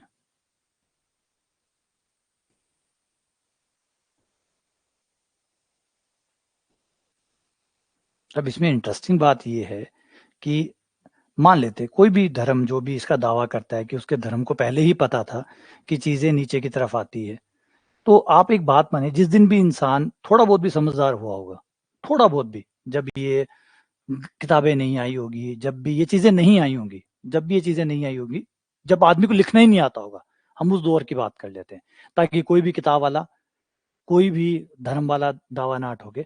हम आज से 10,000 साल पीछे या 15,000 साल पीछे चलते हैं, क्योंकि मानव सभ्यता बहुत पहले से, लाखों साल पहले से ही मानव था, होमोसेपियंस की फॉर्म में रहा करता था, जिसको धर्म से जाति से कोई लेना देना नहीं, वो जानवर मारता था और खाता था, उसका कोई धर्म से आसपास का कोई लेना देना था ही नहीं। उस समय की हम बात करें तो जब भी उस समय भी इतना तो एटलीस्ट पता ही था कि जो शिकार करने जा रहे हैं तो वो फेंक रहे हैं, तो जो भी फेंक रहे हैं वो नीचे आ रहा है, वो तो दिख रहा ही होगा, वो तो उसको दिख ही रहा होगा कि हर चीज जो और दिख रहा है तभी वो फेंक रहा है। अगर सोचो चीजें नीचे नहीं आती तो पागल था वो फेंकेगा, पागल था भाला फेंकेगा, बोले भाला फेंक दो वापस कहाँ से लाऊंगा, फेंक तो दिया वापस कैसे आएगा। इसका मतलब उसको अज्ञान तो था, इस बात का ज्ञान तो था कि मैं भाला जो फेंक रहा हूँ वो कहीं जाएगा नहीं, वापस धरती पे आ जाएगा, है ना? सोचो अगर हमारी धरती पे कोई भी चीज फेंकने से वापस नीचे नहीं आती, तो एक छोटे से छोटा बच्चा जो न्यूटन को भी नहीं जानता, किसी चीज को भी नहीं जानता, उसे भी इतना तो पता है कि फेंकूंगा वापस कैच कर लूंगा, जानता है ना? हर कोई जानता है, चाहे वो पढ़ा हुआ हो बहुत छोटा हो, जब भी उसके अंदर थोड़ी समझ आती है इतना तो वो समझ जाता है कि चीजों को फेंकने से वो नीचे आती है। तो ये तो किसी की जरूरत नहीं है, ये तो किसी ग्रंथ की, किसी किताबों की, किसी की जरूरत नहीं है। हर छोटे से छोटा बच्चा जो थोड़ा समझ 3-4 साल का हो जाता है वो इतना समझने लग जाता है कि चीजों को फेंकने से वो नीचे आती है। अगर यही बात किसी ग्रंथ में लिखी हुई है, किसी किताबों में लिखी हुई है, तो क्या बड़ी बात लिखी है। फिर कह रहे न्यूटन ने चुरा लिया, न्यूटन ने क्या चुरा लिया, एक 4 साल का बच्चा ही चुरा लेगा। आप 4 साल के बच्चे को जिसको पढ़ना ही नहीं आता उससे पूछ लो कि बेटा अगर किसी चीज को, उसने कोई न्यूटन का नाम नहीं सुना, अभी 4 साल का हुआ, जन्म ही लिया, कहा न्यूटन कौन, आइंस्टीन, कुछ नहीं सुना ना, उससे जाके पूछो 4 साल के बच्चे को कि बेटा अगर बॉल ऊपर फेंकू तो क्या होगा, तो कहेगा पापा नीचे आ जाएगी। अब उसको कह दो, उसके ऊपर भी नाम लगा दो कि वो भी साहित्य चोरी कर रहा है, उसने वेदों से चुराया है, इसने ये जो ज्ञान है बच्चे ने ये वेदों से चुराया है, या इन किताबों से चुराया है, या उन किताबों से चुराया है, या भास्कराचार्य ने पहले दिया था वहां से चुराया है। हद हो गई यार, इसका क्या नियम है।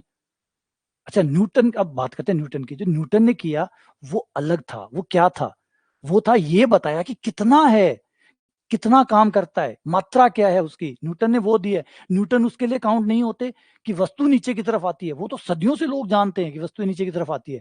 न्यूटन ने ये बताया कि वो कितना होता है और उसके डायरेक्शन क्या है, वो कितना होता है और उसकी डायरेक्शन क्या है, और दो कणों के बीच में ये कैसे काम करता है, न्यूटन ने ये बताया। न्यूटन ने बताया इसकी मात्रा F बराबर G m1 m2/r²। ये जो था ना, ये किसी ने नहीं बताया था इससे पहले, ना कोई बता सकता था। ये किसी ने नहीं बताया था कि F जो है ये एक बल है, और ये जो बल है इसकी मात्रा G m1 m2/r² होता है। ये कहीं बताया तो बता दो, कौन सी किताब ने बताया कि कितना होता है। अगर एक कण 1 किलो का है और एक कण 2 किलो का है, उसके बीच में बल लग रहा है, कोई ने बताया कि कितना था? ये न्यूटन ने ही बताया। ये सिर्फ न्यूटन ने बताया कि वो कितना होता है और वो किन चीजों पे डिपेंड करता है। और कौन सी चीजें इसकी मात्रा को कम या ज्यादा करने में असर डालती है, ये न्यूटन ने बताया। और न्यूटन ने ये बताया कि इसकी डायरेक्शन किधर है, कौन सी दिशा में ये काम करता है। न्यूटन को कह रहे चोरी कर लिया। क्या चोरी कर लिया? क्या चोरी कर लिया? वो तो मैं कह रहा हूँ मेरे 4 साल का बच्चा ही जानता है। ये इतनी घटिया तर्क दे दिया। अब अच्छा, जो समझदार नहीं है वो तो क्या करेगा? जो उसको वीडियो को देख रहा है, जो समझदार नहीं है, ज्यादातर जनता नहीं है समझदार, वो कहेगा, वो अगले दिन स्टेटस पे लगा देगा, न्यूटन चोर था, न्यूटन ने हमारे यहाँ से चुरा लिए, यहाँ से चुरा के ले गया और वहां जाके छपवा दिया। क्या छपवा था? हमारे यहाँ क्या था या हमारे कोई और जगह है तो क्या था? यही था कि वस्तु नीचे की तरफ आती है। वो तो मेरे 4 साल का बच्चा जानता है। वो तो मेरा 4 साल का बच्चा भी जानता है कि वस्तु फेंकने पर नीचे आती है। क्या चुराएगा उसको? लेकिन जो चीज है, देखो दिमाग को कैसे करप्ट किया जा रहा है उसको समझो, कि आपके दिमाग को करप्ट कैसे किया जा रहा है, कैसे हम पूरी दुनिया। अब इसमें ये चीज क्या होती है, आपने कर लिया ठीक है, लेकिन अगर जब ये बात आप किसी समझदार लोगों के बीच में बोलते हैं, जब आप यही बात आप आपके समकक्ष लोग हैं उनसे बात करेंगे, कोई दिक्कत नहीं है। लेकिन जब आप समझदार लोगों के चीज में जाएंगे, वहां जाके जब ये बात बोलेंगे ना, वो समझ जाएंगे कि इसका तर्क लेवल क्या है, इसका लॉजिक का स्तर क्या है। वो तुरंत पकड़ लेंगे और समझ जाएंगे नहीं, इससे बात करने का कोई फायदा नहीं है। क्योंकि जब ऐसे तर्क इसके पास है और ये कह रहा है कि हमारे यहाँ से चुरा के ले गए। मुझे एक याद आ रहा है, एक छोटा सा इंस्टांस था, जब एक नोबेल प्राइज, केमिस्ट्री में नोबेल प्राइज जीते हुए भारतीय मूल थे, राधा कृष्णन या ऐसे उनका नाम था पूरा, एग्जैक्टली कृष्णन करके ऐसा कुछ नाम था उनका। तो वो आईआईटी में एक बार कॉन्फ्रेंस हो रही थी, तो उस कॉन्फ्रेंस में आए थे। तो जब कॉन्फ्रेंस में आए थे तो हमारे एक नेता थे, तो हमारे एक नेता ने वहाँ पे, क्योंकि वो पता नहीं क्यों बुलाते हैं भगवान जाने, लेकिन पॉलिटिशियन को भी बुला लिया उन्होंने। इनॉग्रेशन के अंदर जो कॉन्फ्रेंस का इनॉग्रेशन हो रहा था उसमें आए, और उन्होंने वो करना शुरू कर दिया कि हमारे यहाँ पे ऐसे होता था और ऐसे होता था और ऐसे उड़ के जाते थे, ऐसे जाते। तो ये जब कहा, तो अब देखो जो साइंटिफिक सोच वाला आदमी है ना, उससे ये बर्दाश्त नहीं होता ये चीजें। आप जब तार्किक हो जाएंगे ना, तो आपसे ये कूतर्क बर्दाश्त नहीं होगा, आप उठ के चले जाएंगे, बहस नहीं करेंगे। तो आपको पता है बेवकूफों से बहस करने में क्या फायदा, आप बहस नहीं करेंगे। लेकिन आप समझ जाएंगे कि इसका स्तर कितना है और इसे कितना दूर रहना है। दूरी का नियम आपको पता चल जाएगा कि इससे इतना दूर रहो, वरना मेरे लॉजिक और बिगाड़ देगा। तो वो समझ जाएंगे। तो उन्होंने फिर वो देखा और वो इरिटेट हो गए, क्योंकि ऑब्वियसली बात है, वो एविडेंस चाहते हैं। हम ये नहीं चाहते कि आज से 10,000 साल पहले ऐसे होते थे, करके दिखाओ, करके दिखाओ। बोले लिखा हुआ है, लिखे हुए से क्या मतलब है, करके दिखाओ। हम काउंट नहीं करते उस चीजों को, क्या लिखा हुआ था। कुछ भी कोई मनगढ़ंत बना के कुछ भी कह सकता है, वो तो कुछ भी हो सकता है। ये लिखा हुआ है या ऐसे है, तो आज का काउंट करो ना। अब मैं मेरे दादा या परदादा के बारे में बताता रहूंगी, मेरे परदादा ना ये करते थे या वो करते थे, इससे मैं कैसे डिफाइन हुआ? मेरे परदादा डिफाइन हुए ना, मैं डिफाइन तो नहीं हुआ ना। मैं तो आज भी वही रहा फिर। और जो भूतकाल की ज्यादा बातें करता है या भूतकाल पे ज्यादा गर्व करता है, इसका मतलब उसका वर्तमान खराब है ना। जिसका वर्तमान अच्छा होगा वो तो वर्तमान की बातें करेगा ना, वो भूतकाल की बातें थोड़ी करेगा। और जो भूतकाल की बातें कर रहा है, इसका मतलब उसका वर्तमान भयानक है, खतरनाक है, कुछ ऐसा है ही नहीं वर्तमान में बताने लायक, तो भूतकाल का सहारा ले रहे हैं। तो खुद समझ जाते हैं वो लोग बेवकूफ नहीं है, मैंने कहा ना। तो उन्होंने लास्ट में जाते हुए एक बार जब वो वहां से चले गए, तो उन्होंने एक लेख लिखा, और उसमें लिखा कि जो इंडियन कांग्रेस है, साइंस कांग्रेस है, वो सर्कस है। मतलब इतनी ज्यादा पीड़ा हुई उनको कि लास्ट में उन्हें लिखना पड़ा कि इंडिया का जो साइंस कांग्रेस है, कांग्रेस का मतलब जो कम्युनिटी है, उसके बारे में कहा कि वो सर्कस की तरह है। सर्कस में हर कोई कुछ कर रहा है ना, कोई सिर पैर नहीं है, कोई लॉजिक नहीं है। और फिर उस पर थोड़ा विवाद भी हुआ और भी हुआ, लेकिन बात वो काफी हद तक सेट बैठती है कि लॉजिक ही नहीं है, कुछ भी चिपका रहे हो, किसी के आधार पर चेप देते हो। जरूरी है इसे समझना कि भाई तर्क को तो समझो। न्यूटन को चोर बता दिया, आइंस्टीन को चोर बता दिया, हद है। सदियों से हम मानते आ रहे हैं उन लोगों को, यूं ही मानते आ रहे हैं। तो वो इंपॉर्टेंस आता है। इंडिया से चुरा चुरा के ले गए, फिर वहां जाके छाप दिया। इंट्यूशन मिल गए होंगे, इनसाइट मिल गया होगा। आज यहाँ से कोई भारतीय जाता है और अमेरिका में जाके पढ़ाई करता है और नोबेल प्राइज जीत जाता है, तो कल अमेरिका वाले कह देंगे कि हमारे यहाँ आया, चोरी करके ले गया और नोबेल प्राइज जीत गया। हाँ, वो भी हुआ था, एक सुप्रीम कोर्ट में गया था पतंजलि वाला, एक दवाई लॉन्च की थी पतंजलि ने, कोरोनिल करके। और उस समय दावा ये किया था कि जो कोरोनिल है कोरोना को मार देगी। कोरोना का ना तो जेनेटिक कोड समझ में आया था, ना कोरोना का बिहेवियर समझ में आया था। दवाइयाँ लॉन्च पहले हो गई थी, क्योंकि आयुर्वेद ने 5,000 साल पहले ही दवाई बना रखी थी कि ऐसी बीमारी आए तो ये दे देना। उसके पता है ये चीजें करने की वजह से क्या हुआ? अब आप सोचो इनकी वजह से क्या हुआ।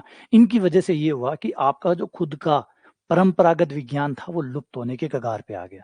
आपके ये गैर जरूरी दावे है ना, झूठे दावे, ये झूठे दावे इतने इमेज खराब करते हैं बाहर ओवरऑल में, कि आपको कोई भी सीरियसली लेना बंद कर देता है। अब आप आयुर्वेद को एग्जांपल ले लीजिए, अगर आप नेट पे सर्च करें तो आयुर्वेद भारत के आसपास के कुछ ही देशों में वैलिड माना जाता है, और अगर आप दूसरे देशों में जाएंगे तो आयुर्वेदिक डॉक्टर को डॉक्टर की संज्ञा नहीं दी जाती। क्यों नहीं दी जाती? क्योंकि यहाँ पे इतनी खाद खिंडा दी आयुर्वेद के नाम पे, मतलब वो विज्ञान गलत नहीं था, दावे को पहले प्रूफ किया जाता, एविडेंस लाए जाते, रिसर्च करी जाती, दुनिया तो मानेगी, दुनिया तो एविडेंस को मानेगी, कौन जुटला सकता है? विज्ञान पूरा एविडेंस पे आधारित है, लेकिन कोई एविडेंस नहीं लाया, कोरोनिल पहले आ गई। अब ऐसे दावे ठोके ना, उस दावे से फिर क्या हुआ कि जो दूसरे देश है तो प्रूफ तो करते नहीं है, सीधा दवाई लाके चिपका देते, बोला नहीं, बैन, वो बैन। और इसी वजह से आयुर्वेद जो है वो दुनिया के थोड़े से देशों में, मुश्किल से शायद 4 या 5 देशों तक ही सीमित है। अगर आप जाएं तो शायद आयुर्वेदिक, अगर आप नेट पे सर्च करिएगा आपको मिल जाएगा, आयुर्वेद जो है वो 3-4 देश ही है आसपास के जहां तक वैलिड है, उसके बाद में वो वैलिड नहीं रहता, अगर आयुर्वेदिक डॉक्टर को डॉक्टर नहीं माना जाता है बाकी देशों में, सिवाय 4-5 देशों को छोड़ के। और ये हालत क्यों की? इससे ज्यादा होम्योपैथिक को माना जाता है, एटलीस्ट होम्योपैथी के एटलीस्ट इतनी जगह है। तो देखो क्या कर दिया हम लोगों ने, झूठे दावे, तो झूठे दावे खराब कर देते हैं। अच्छा ये तो हो ही गया, रिपीट हो गया, इस पे आ जाओ।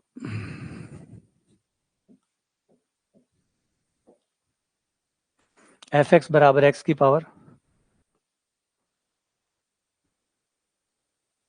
हाँ वो चलती है। अभी वो एक शोर मचा था कि आयुर्वेदिक डॉक्टर जो है वो पैरासीटामोल देने लग गए, तो फिर बाद में जो मंत्रालय है उन्होंने कहा कि नहीं नहीं, आप पैरासीटामोल नहीं दे सकते आप, क्योंकि आप उसके लिए स्टडी नहीं करके आए हैं, आप पैरासीटामोल उनके लिए स्टडी नहीं करके आए। या तो हम एक काम करें कि आयुर्वेदिक में 1 साल इंग्लिश जो मेडिसिन है उसका कोर्स करवाया जाए ताकि वो तैयार हो सके। अगर सोचो आयुर्वेदिक को इंग्लिश मेडिसिन का कोर्स करना पड़ेगा तो आयुर्वेदिक कितना कमजोर हो जाएगा, फिर तो उसका और ही कमजोर हो जाएगा बस, फिर तो आयुर्वेद आयुर्वेद ही नहीं रहेगा, वो भी अपना पूरा अपनी नींव ही खो देगा। अगर वो पैरासीटामोल देने लग गया तो फिर कौन आयुर्वेद के पास, सीधा डॉक्टर के पास ही जाएगा ना। इंपॉर्टेंस है, ये समझो ये बात कि झूठे दावे कितने बुरे होते हैं। आ जाओ इस पे अब,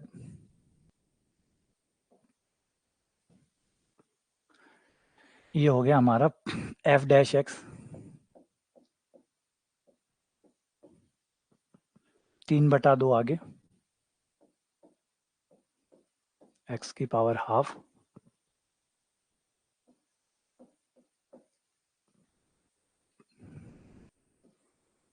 फिर 3x माइनस एक्स की पावर 3/2 को छोड़ दिया, 3x बाहर, 3 बाहर, x का 1, 10 का 0, और x की पावर हाफ कॉमन, तो ये बच गया 3/2, 3x माइनस 10, और x हाफ कॉमन निकाल चुके हो तो ये 3x ये बच गया। और हमें क्या चाहिए, इंक्रीजिंग ग्रेटर देन 0, ये आपका अंडर रूट एक्स आ गया, ये 9x माइनस 2 माइनस 30/2 यानी 15 प्लस 3x,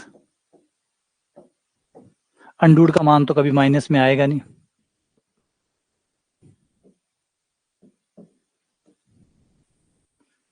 ये 6 और 15x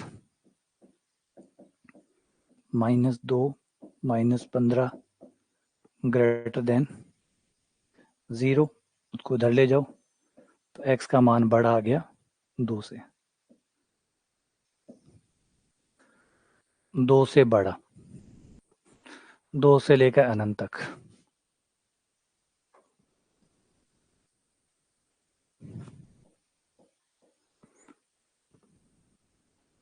अब 2 शामिल कर लिया, कर लो भाई तुम्हारी मर्जी है।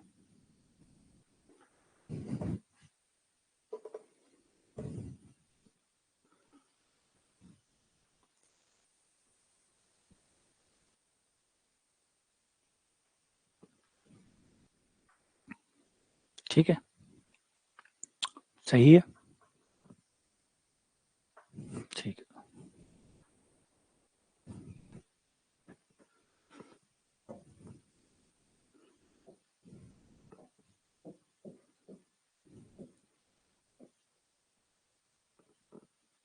अगला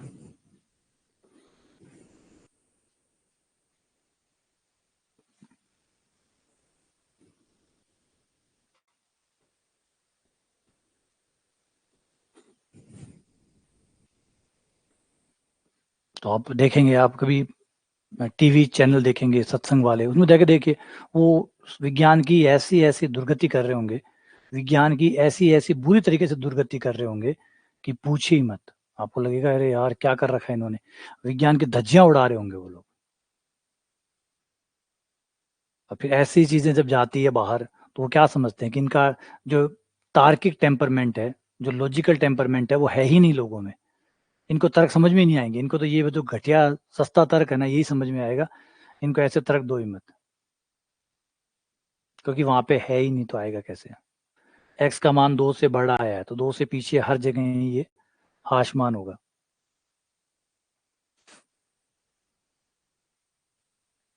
F dash x, F dash x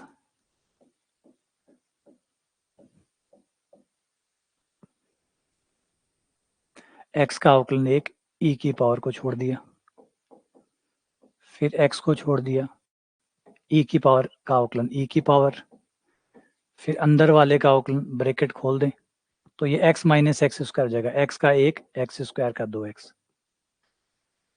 ई की पावर कॉमन निकाल लो, ई की पावर एक्स और 1 माइनस एक्स कॉमन, फिर ये 1 plus x minus 2x square greater than 0, ये उधर चला जाएगा, माइनस कॉमन निकाल लो, 2x square minus x minus 1, तो 2x स्क्वायर माइनस उधर जाते ही 2x square minus x minus 1 less than 0। अब इसके गुणनखंड कर लो तो हो जाएगा 2x square minus 2x plus x minus 1, तो ये हो जाएगा 2x प्लस 1 और x माइनस 1। तो एक तो माइनस 1/2 आ जाएगा और एक प्लस 1/2 आ जाएगा। माइनस का 1/2 प्लस 1/2, यहाँ माइनस यहाँ प्लस, हमें क्या चाहिए माइनस वाला। तो वर्धमान तो ये हो गया, ये हो गया वर्धमान, और ये दोनों हो गए हाशमान। अब ये लग रहा है तो प्लस का है, प्लस पे हाशमान कैसे हुआ, प्लस पे हाशमान नहीं हुआ।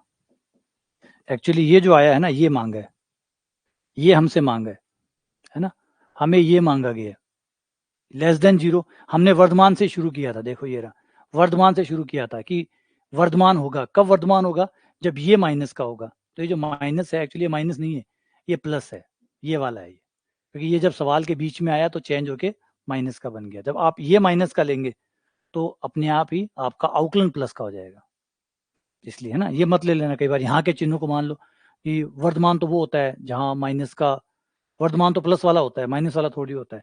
तो ये माइनस प्लस वाला इसके हिसाब से आया है, इसका प्लस माइनस आया है, ना कि इसका प्लस माइनस आया है। जब ये माइनस का होगा तो ये वहां जाके प्लस का हो जाएगा।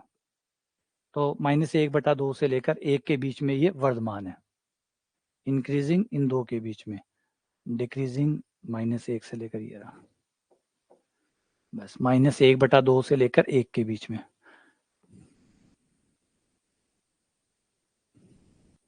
ठीक है, अगला अगला सवाल यह है, एफ एक्स बराबर tan inverse sine x plus cos x.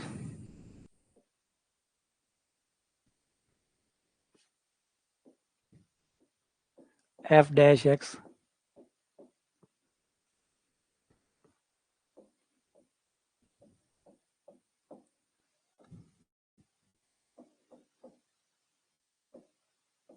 ये हो गया tan इनवर्स का अवकलन, फिर साइन और कॉस का अवकलन हो जाएगा, साइन का कॉस एक्स और कॉस का minus sine x.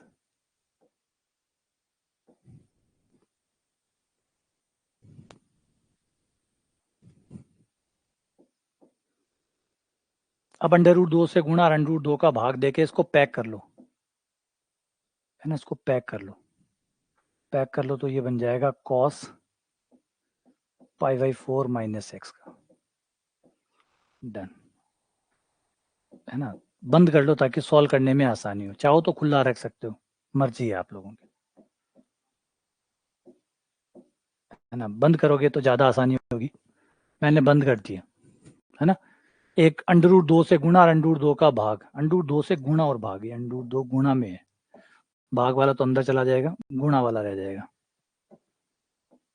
Under root 2 से गुणा अंडर रूट 2 का भाग, फिर 1 बटा अंडर रूट 2 की जगह cos 45 रख दिया, इसकी जगह sin 45 रख दिया, ये प्लस का हो गया। ठीक है ना। तो बंद करना चाहो बंद कर लो, खुला रखना चाहो खुला रख लो, जैसा चाहो वैसा ठीक है ना। बंद भी कर सकते हो, खुला भी रख सकते हो। ये हमें क्या चाहिए, इंक्रीजिंग चाहिए, इंक्रीजिंग चाहिए मतलब ग्रेटर देन 0 चाहिए। ये सब उधर चले जाएंगे, कॉस बच जाएगा। हमें कॉस का मान प्लस का चाहिए, और हम जानते हैं कि कॉस का मान जो प्लस का है वो तभी होता है जब -90 से +90, क्योंकि कॉस जो होता है वो -90 से +90 के बीच में प्लस का होता है। अगर हम कॉस के ग्राफ को देखें तो कॉस का ग्राफ -90 से लेकर +90 के बीच में, -90 से लेकर +90 के बीच में, -π/2 से लेकर +π/2 के बीच में प्लस का होता है, ऊपर जाता है। तो यानी इसका जो कोण है वो -90 से +90 के बीच में होना चाहिए। तो कोण कितना है, π/4 + x, ये +90 और -90 के बीच में होना चाहिए, दोनों तरफ π/4 घटाने पर, तो π/4 घटाने पर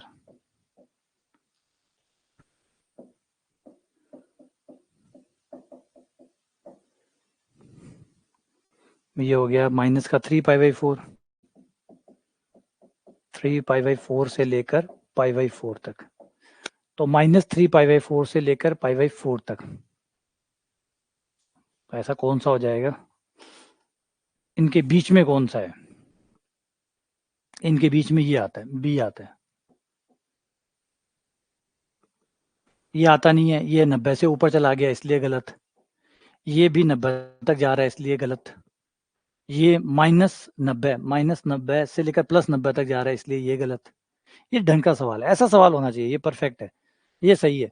अब आप देख लो आपका जो इंटरवल आया है उस इंटरवल के अंदर कौन सा आता है, वो सही है ना, वो जो है ना उसके अंदर आना चाहिए, वो सही है, उसके अंदर आ गया वो सही है।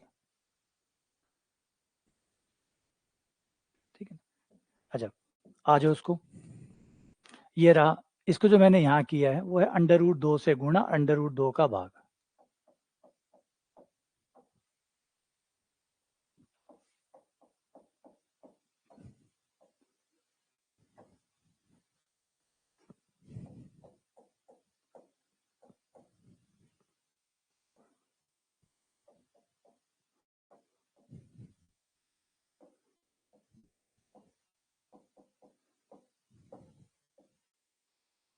ये बंद हो गया,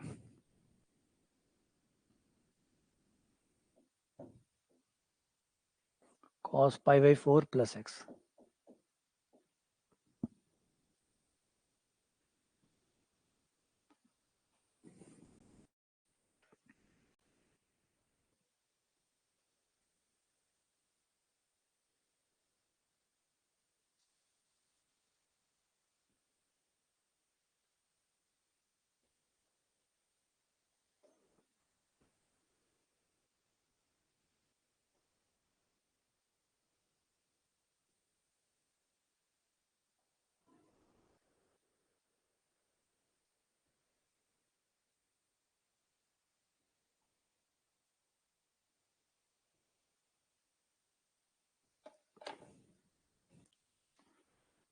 ठीक है, बाकी सबको इधर भेज दिया बस।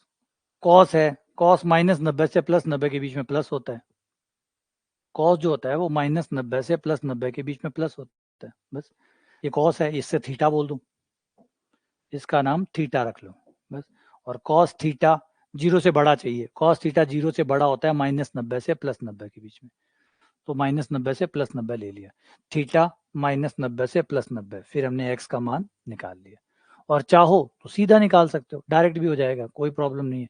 ग्रेटर देन 0 लो, भेज दो इसको, cos x sin x greater than 0, और cos x बड़ा आ जाएगा sin x से, cot x बड़ा आ जाएगा 1 से, और cot x 1 से बड़ा किस में है, वो आंसर है। वो इंटरवल देख लो जिसमें cot x 1 से बड़ा है, और cot x 1 से बड़ा इस इंटरवल में आ जाएगा, ये सही है। सीधा भी कर सकते हो, मैं तो थोड़ा बहुत है ना वो पेचीदगियां बनाने के लिए करना होंगे भी, ठीक है, थोड़ा बहुत और भी नहीं, होना चाहिए, ऐसे ही होना चाहिए। इस वाले एक फिक्स तरीके पकड़ के रखोगे तो फिर आप नए तरीके नहीं सीखेंगे, आप नए तरीके नहीं सीखेंगे। और कई हर सवाल उसी तरीके से हो ऐसा जरूरी नहीं है। तो कुछ अटपटा भी करके देखो, कुछ अलग करके देखो, कुछ अलग बना के देखो। नहीं काम करेगा तो उस पर अध्ययन करो कि क्यों नहीं काम कर रहा, क्यों आज ऐसे नहीं हुआ, मैंने तो ऐसे बनाया था, ऐसे क्यों नहीं हुआ। क्योंकि गणित है, ऐसे जाओ वैसे जाओ कैसे भी जाओ, बस सही जाओ, आंसर सही आएगा। तो थोड़ा चेंज करके देखो, फिर उस पर, है ना, एनालिटिकल स्टडी जिसको कहते हैं। एनालिटिकल स्टडी यही होती है जब आप एक थोड़ा सा अलग तरीके से सोचते हैं चीजों के बारे में कि भाई ऐसे करके देखो ना क्या है, ऐसे क्यों नहीं हो रहा, पर नहीं हो रहा तो कुछ तो होगा कारण, वो कारण पकड़ो। इससे दिमाग के वायर जुड़ जाएंगे, एक्स्ट्रा वायर और कनेक्ट हो जाएंगे। आगे साइन एक्स कोस एक्स -π/4 से लेकर ये आ जाएगा f'(x)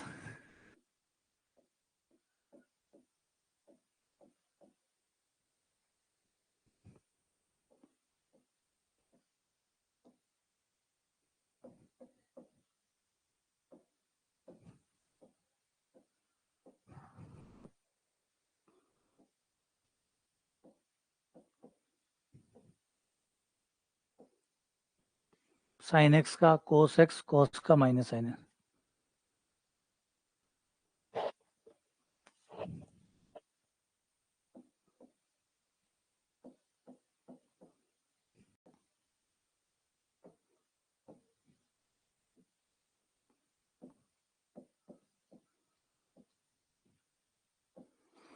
कोस एक्स कॉमन निकाल लो, ये सीधा फॉर्मूला बन गया है ना, सीधा फॉर्मूला बन गया आपका।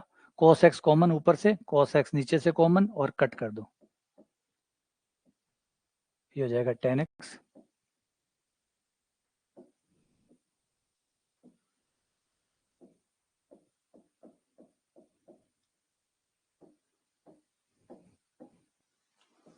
ये हो गया आपका tan π/4 माइनस एक्स।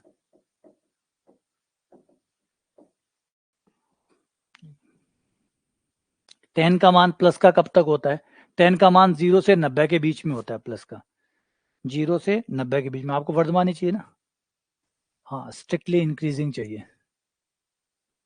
और x का मान इन्होंने दिया है -π/4 से लेकर 3π/4 तक, ठीक है, स्ट्रिक्टली इंक्रीजिंग चाहिए। हम जानते हैं जो tan होता है, tan के ग्राफ को अगर हम देखें तो tan का ग्राफ जो प्लस होता है वो 0 से 90 के बीच में होता है, 0 से 90 के बीच में tan प्लस का होता है। ये tan का ग्राफ होता है 0 से 90 के बीच में।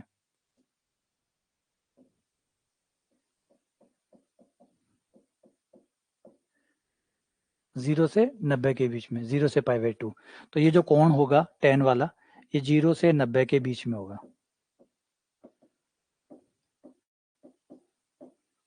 π/4 घटाने पर, π/4 घटाने पर, अब माइनस से गुणा करने पर,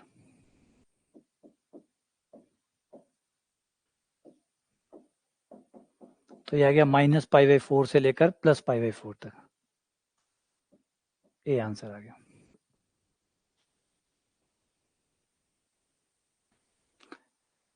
हाँ, आज शाम को वो टेस्ट वाली क्लास हो जाती है, फिर आप लोगों के लिए एक कल कल संडे है ना, कल तो मेरी एक यूट्यूब पे क्लास रहेगी, आइगन मान आइगन सदिश वाली। तो कल वो क्लास रहेगी, तो एक काम करेंगे, मंडे को अपन जो है ना, मंडे को एक क्लास कर लेंगे, मंडे को एक गाइडेंस क्लास ले लेंगे। आप में से जो लोग भी पिछड़ रहे हैं, स्वाभाविक है, कोई भी अजीब नहीं है, क्योंकि मैंने पहले भी आपको शुरू में भी क्लास जब शुरू हुई थी तब मैंने कहा था कि पिछड़ना स्वाभाविक है। आपको लग रहा होगा कि मैं धीमा हूँ, मतलब आप कब मेरा कोर्स होगा और क्या होगा, धीरे धीरे आपको महसूस हो जाएगा कि मैं बहुत तेज हूँ, बहुत फास्ट हूँ, है ना। शुरुआत में लगा होगा नहीं, जो पहले दिन आता है, 2 दिन आता है, 5 दिन आता है, उसको लगता है कि अरे यार, क्योंकि देखिए प्रॉब्लम इसमें नहीं है, प्रॉब्लम है जो धीमा है लेकिन कंटिन्यू है ना, वो बहुत फास्ट होता है, दिखता है आपको वो धीमा है। जो धीमा है लेकिन लगातार है ना, वो बहुत खतरनाक होता है। तो मेरी आदत वही है, मैं धीमा हूँ लेकिन लगातार हूँ। और जो धीमा होता है और लगातार होता है ना, वो बहुत तेज होता है। मेरा यही गुण काम करता है, मैं धीमा हूँ परंतु लगातार हूँ। वो फिर आपको लग रहा होगा कि हम पीछे रह गए, हमसे बहुत सारी चीजें छूट रही है। शुरुआत में ऐसा नहीं लगा हो, शुरुआत में लगा हो नहीं है तो इतना सा पढ़ाते हैं तो हम कभी घूमते फिरते ही पढ़ लेंगे।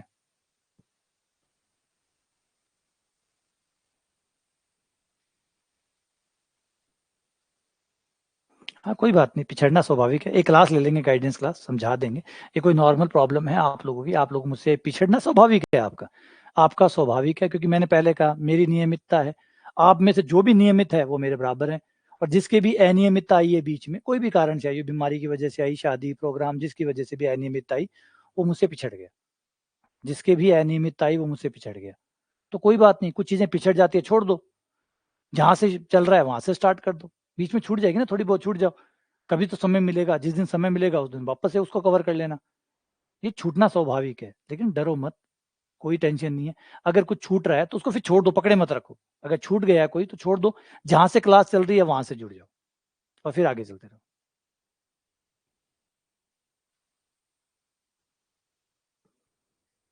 ये सबके साथ ही चलता है, सबके स्ट्रेस रहता है। जो भी तैयारी कर रहा है वो स्ट्रेस से गुजरता ही गुजरता है। पढ़ाई छोड़ने के मन में ख्याल आते हैं, पढ़ाई छोड़ दूं, नौकरी की तैयारी छोड़ दूं, कुछ और कर लूं। ये सामान्य प्रवृत्ति है। अगर ऐसा आ रहा है तो ठीक आ रहा है,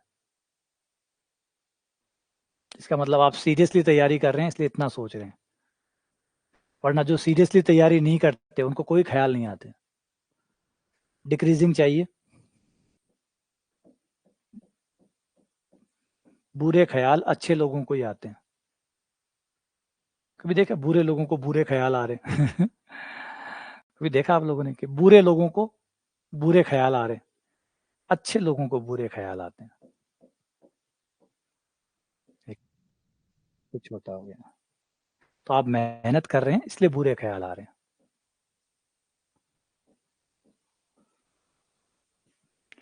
जो पढ़ाई नहीं कर रहा है, जो पढ़ाई नहीं कर रहा है, उसको कभी ख्याल आते हैं मेरा सिलेक्शन नहीं होगा, मैं रह जाऊंगा तो क्या होगा? मुझे पता है, रहा हुआ हूँ, गारंटी है।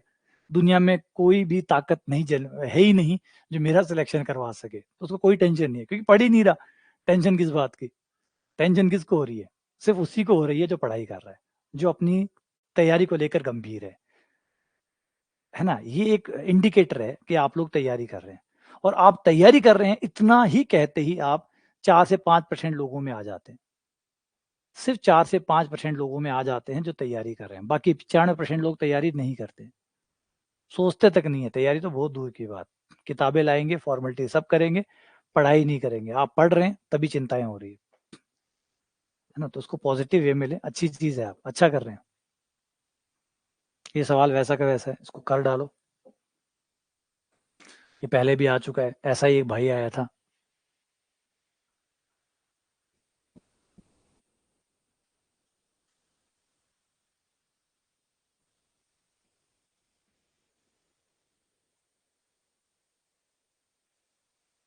नहीं, सबके साथ होता है ये केवल उन लोगों के साथ होता है जो पढ़ता है। जो पढ़ाई करेगा उसको ही चिंता होगी, मैं पिछड़ रहा हूँ, मेरे से कवर नहीं हो रहा है। सोचो, किसी ने किताब ही नहीं खोली, उसको काहे की चिंता? उसको कैसे पता चले कि कहाँ पिछड़ रहा है? वो ना तो पिछड़ रहा है, वो सबसे आगे है। उसने किताब ही नहीं खोली, वो सबसे आगे ही है।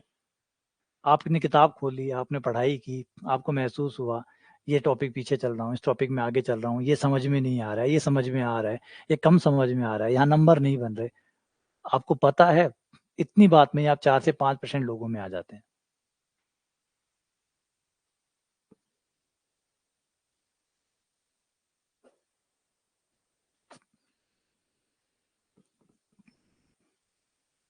और मेरी क्लास आप डेली ले रहे हो तो आप 1% लोगों में आ गए। मैंने शुरू में भी आपसे कहा था, अगर आप में से कोई भी बच्चा अगर मेरी डेली क्लास ले रहा है, डेली मेरे साथ है, 2 क्लास 3 क्लास जिससे भी क्लास लगती है, उसमें अगर मेरे साथ है, तो 1 साल निकलने के बाद बहुत बड़ी संभावना है कि उसका सिलेक्शन होके ही रहेगा। है ना? जो भी बच्चा मेरे साथ डेली है, क्योंकि मेरे साथ डेली वही रह पाएगा जो नियमित है। और बिना पढ़े क्लास में आके करेगा क्या? बिना पढ़े क्लास में आके करेगा क्या? तो पढ़ के आना ही पड़ेगा। अब जब पढ़ के आना पड़ेगा, डेली पढ़ रहा है, मेरी डेली सारी क्लासेस ले रहा है, तो 1 साल में वो ऐसा तैयार हो ही जाएगा कि सिलेक्शन आएगा ही आएगा। जाएगा कहाँ?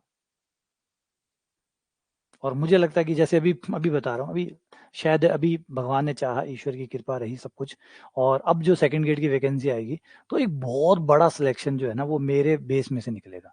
200 250 वाला जो है ना बड़ा, ये बने हुए नंबर नहीं है, आज ही कह रहा हूँ, चाहे लिखवा लेना। अभी तो भर्ती शायद 1 साल आगे की है, अभी भी कह रहा हूँ, यहाँ से आज ही घोषणा कर रहा हूँ कि जब भी वैकेंसी आएगी, जब भी सिलेक्शन आएंगे, तो सीधा एक बहुत बड़ा बल्क आएगा 200-250 का मेरा एक साथ ही, क्योंकि मेरे बहुत बच्चे रेगुलर है, ज़्यादा बच्चे रेगुलर हैं, प्लस कुछ ऐसे हैं जो नौकरी पेशा हैं, टाइम नहीं दे पाते, वो रिकॉर्डिंग देखते हैं। बहुत से लोग हैं ऐसे जो रिकॉर्डिंग देखते हैं। तो एक बड़ा प्रतिशत है मेरा जो एक्टिवली क्लास अटेंड कर रहे हैं, एक्टिवली पढ़ रहे हैं। तो एक बहुत बड़ा जो सिलेक्शन आएगा सेकंड ग्रेड का, वो मेरे साइड से आएगा। ओरिजिनल सिलेक्शन, ऐसे तो बनाने में तो चाहे 500 बना दो, है ना, नेम वाइज कि भाई ये नेम है, इस तरीके से मेरा ही आएगा।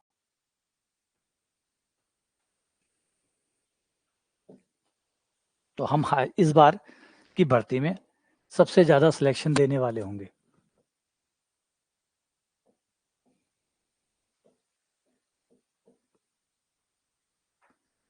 F-X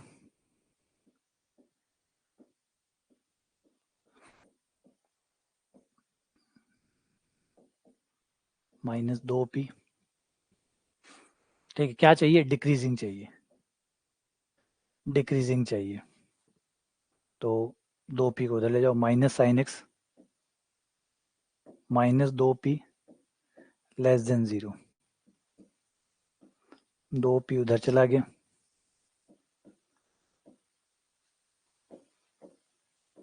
2 का भाग दे दो।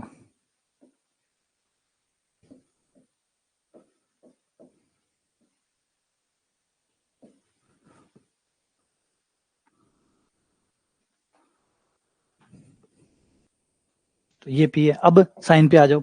हम जानते हैं कि जो साइन होता है वो -1 से +1 के बीच में होता है। इस पे धीमे हो जाना है, यहाँ पे sin 1 +1 होता है। फिर हमें चाहिए माइनस का साइन, तो माइनस से गुणा करने पर चिन्ह बदल गया, ये चिन्ह बदल गया। फिर 2 का भाग दे दिया, ये 2 का भाग आ गया। ये -sin x/2 आ गया हमारा, -1/2 से लेकर +1/2 तक। यानी अब ये जो मान है, ये जो आपको इस साइड में दिख रहा है, इसका मान -1/2 से लेकर +1/2 के बीच में है। और P उससे बड़ा होना चाहिए, P उससे बड़ा होना चाहिए, यानी P किससे बड़ा होना चाहिए? 1/2 से बड़ा होना चाहिए। तो आपका आंसर आ गया B। ये चीज बहुत जरूरी है, ये पेपर में आएगा तो लोगों को नेगेटिव मार्किंग करवाएगा ही करवाएगा, क्योंकि बहुत अच्छा है, लोग वही समझेंगे। माइनस प्लस वाला थोड़ा सा खेल आएगा, वो गलत समझ बैठेगा। पहले आपको इस साइड की जो वैल्यू है वो निकालो, तय करो कि वो कहाँ से कहाँ तक है, और फिर देखो पी क्या चाहिए आपको, सबसे बड़ा चाहिए उससे, तो उस इंटरवल में जो सबसे बड़ा मान है उसके आगे पी होगा, उसके आगे से पी शुरू होगा, तो वो आपको मिल जाएगा। हाँ, वही कह रहा हूँ मैं, लगा नियमितता फर्क पड़ता है, नियमितता मतलब जादू है एक तरह से। मैं हमेशा मानता हूँ, लोग कई कहते हैं सर नियमितता को आप पेटेंट करा लीजिए, बिल्कुल पेटेंट करा सकता हूँ मैं इस चीज़ को, क्योंकि मेरे पास एक ही स्ट्रेंथ है, वो है नियमित होना। मैं नियमित हूँ, और अपने बच्चों से भी उम्मीद करता हूँ कि वो नियमित रहो, और फिर आप खुद जादू देखिएगा, फिर आप कमाल देखिएगा कि क्या नहीं आता, धमाके से रिजल्ट आएंगे, लोगों को यकीन ही नहीं होगा, लोगों को विश्वास ही नहीं होगा कि ऐसा होगा। अभी एक एग्जांपल छोटा सा है कि मैंने टेस्ट सीरीज लॉन्च की थी, तो उसमें कई बच्चों के फोन आए थे, बोले सर डेली टेस्ट कोई करवा सकता है क्या? मैंने कहा देखना। बोला डेली टेस्ट करवा सकते हो क्या? मैंने कहा देखना। जो मतलब आप कल्पना नहीं कर सकते वो चीज़ होगी।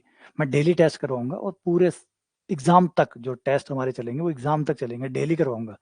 देने वाले मिले ना मिले, लेकिन मेरी तरफ से आपको डेली टेस्ट मिलेगा। यही तो पावर है। मैंने कहा और चीज है क्या? और बाकी चीजें तो कुछ काम करती नहीं है। बाकी चीजें तो आप वो आपको फ्लो में डाल दिया, उस फ्लो में चलते जाओ, वो फ्लो आपको अपने आप ही ले जाएगा। डेली टेस्ट डाल दो, आप डेली टेस्ट दे दो, सोचने की जरूरत ही नहीं है। डेली टेस्ट डालो, डेली टेस्ट दे दो, डेली क्लासे आए, डेली क्लासेस दे लो, उन क्लासों में जो पढ़ाया उसको रिवाइज कर लो, बात खत्म। इतना ही करना है और कुछ नहीं करना। कुछ नहीं सोचना कि क्या पढ़ना है, कैसे पढ़ना है, जो पढ़ाया जा रहा है वो पढ़ लो, जो टेस्ट दिए जा रहे हैं वो टेस्ट दे दो, बात खत्म, अपने आप सारा काम हो जाएगा, है ना। अगला सवाल।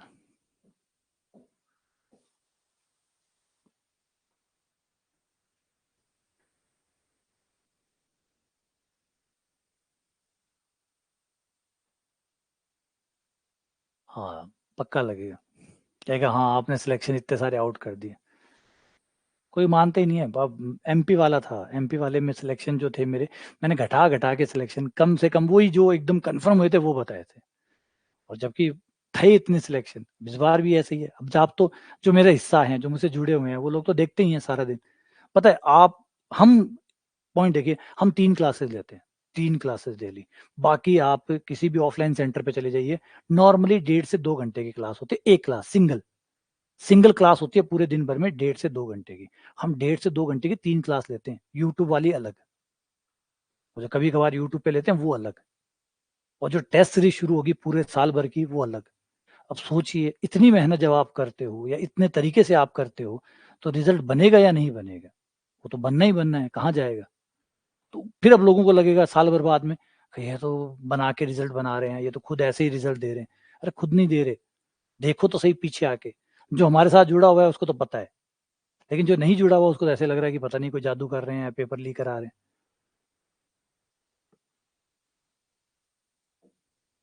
और अभी टेस्ट सीरीज आ जाती है, आप टेस्ट सीरीज में कंपेयर कर लेना। अभी टेस्ट सीरीज आ रही है, आप टेस्ट सीरीज में कंपेयर कर लेना कि हमारे बच्चे ही टेस्ट सीरीज में भी ऊपर रहेंगे, जिससे आपको ये कंफर्म हो जाएगा, आपको ये बात और कंफर्म हो जाएगा कि हम लोग जो हैं वो बाकी, अब टेस्ट सीरीज में तो बाहर से आ रहे हैं लोग, ज्यादातर लोग जो टेस्ट सीरीज ले रहे हैं वो लगभग लगभग बाहर के कोचिंगों के हैं। कोई इस कोचिंग का है, कोई उस कोचिंग का, ये तो बाहर के हैं, ये लोग तो बाहर के आ रहे हैं। और कम से कम आराम से ये 100-150 बच्चे टेस्ट सीरीज में आ जाएंगे जो बाहर के होंगे, और अच्छे बच्चे ही होंगे, क्योंकि टेस्ट सीरीज ले रहे हैं मतलब पढ़ने वाले ही हैं, तो ये तो अच्छे होंगे। इनसे तो आपका कंपटीशन होगा, मेरिट देख लेना, मेरिट में हमारे बच्चे नहीं बोले तो मुझे कह देना। तो वही बता रहा हूँ, सब चीजें कहाँ चेक करवाना चाहते हो वहां चेक करवा लो। 1/x+1।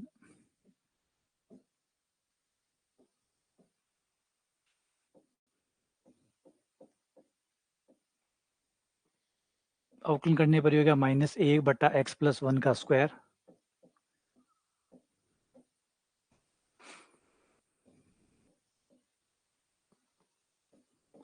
और कल टेस्ट सीरीज में टॉप करोगे तो कहते हैं टेस्ट सीरीज लीक करा दी, है ना। टेस्ट सीरीज में जब आप लोग टॉप करोगे तो फिर आप में से कई, वो हो सकता है बाहर के कोई लोग कहे कि भाई टेस्ट सीरीज पहले से ही लीक थी तभी सर के टॉपर आए हैं। इन इल्जामों का तो क्या कर सकते हैं।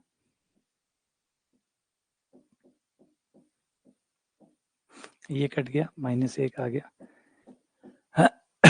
ये x+1 आ गया, कट गया, x बच गया,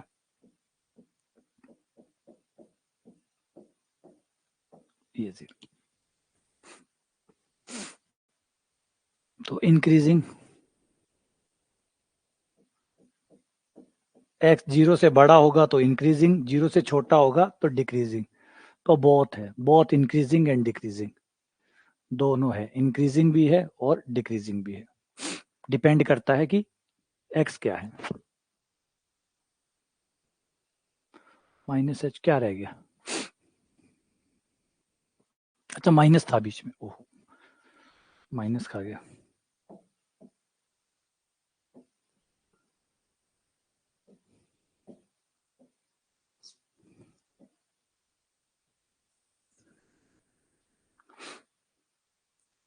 -x और -2,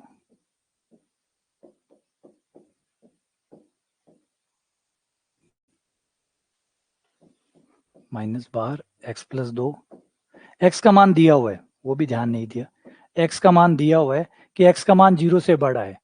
अब x का मान अगर 0 से बड़ा होगा तो ये हमेशा ही माइनस का आएगा, हमेशा ही, है ना, ये हमेशा ही माइनस का आएगा, <0 आएगा, मतलब डिक्रीजिंग आएगा।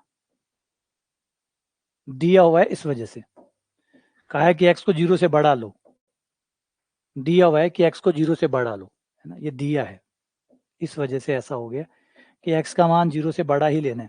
अब x का मान 0 से बड़ा लोगे तो 0 से बड़ा लोगे, +2 जोड़ोगे, ये तो स्क्वायर है, ये तो प्लस का आना ही है, और ये माइनस हमेशा माइनस रहेगा, हमेशा माइनस रहेगा, यानी हमेशा ये नेगेटिव आएगा, और हमेशा नेगेटिव आएगा मतलब एक डिक्रीजिंग फंक्शन ही रहेगा ये।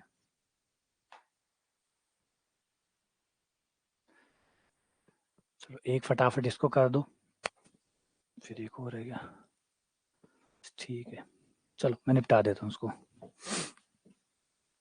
इतने में अगली क्लास का टाइम हो जाएगा। f'(x), ये हो गया 3x² -2x -1,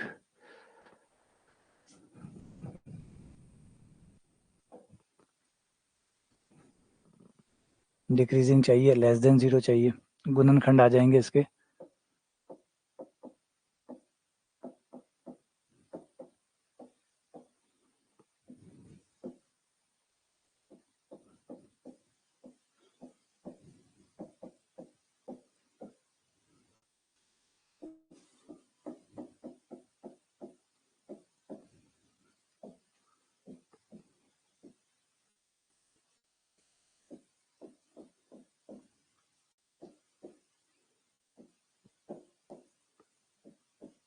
-1/3 से लेकर 1 तक।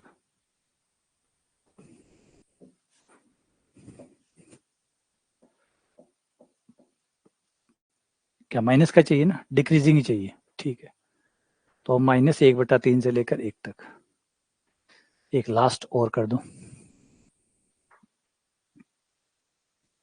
इसे और कर दो एक, फिर 77 हो जाएंगे।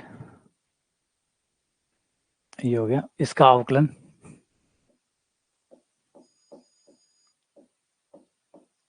e की पावर -x को छोड़ दिया, x का 1, 2 का 0,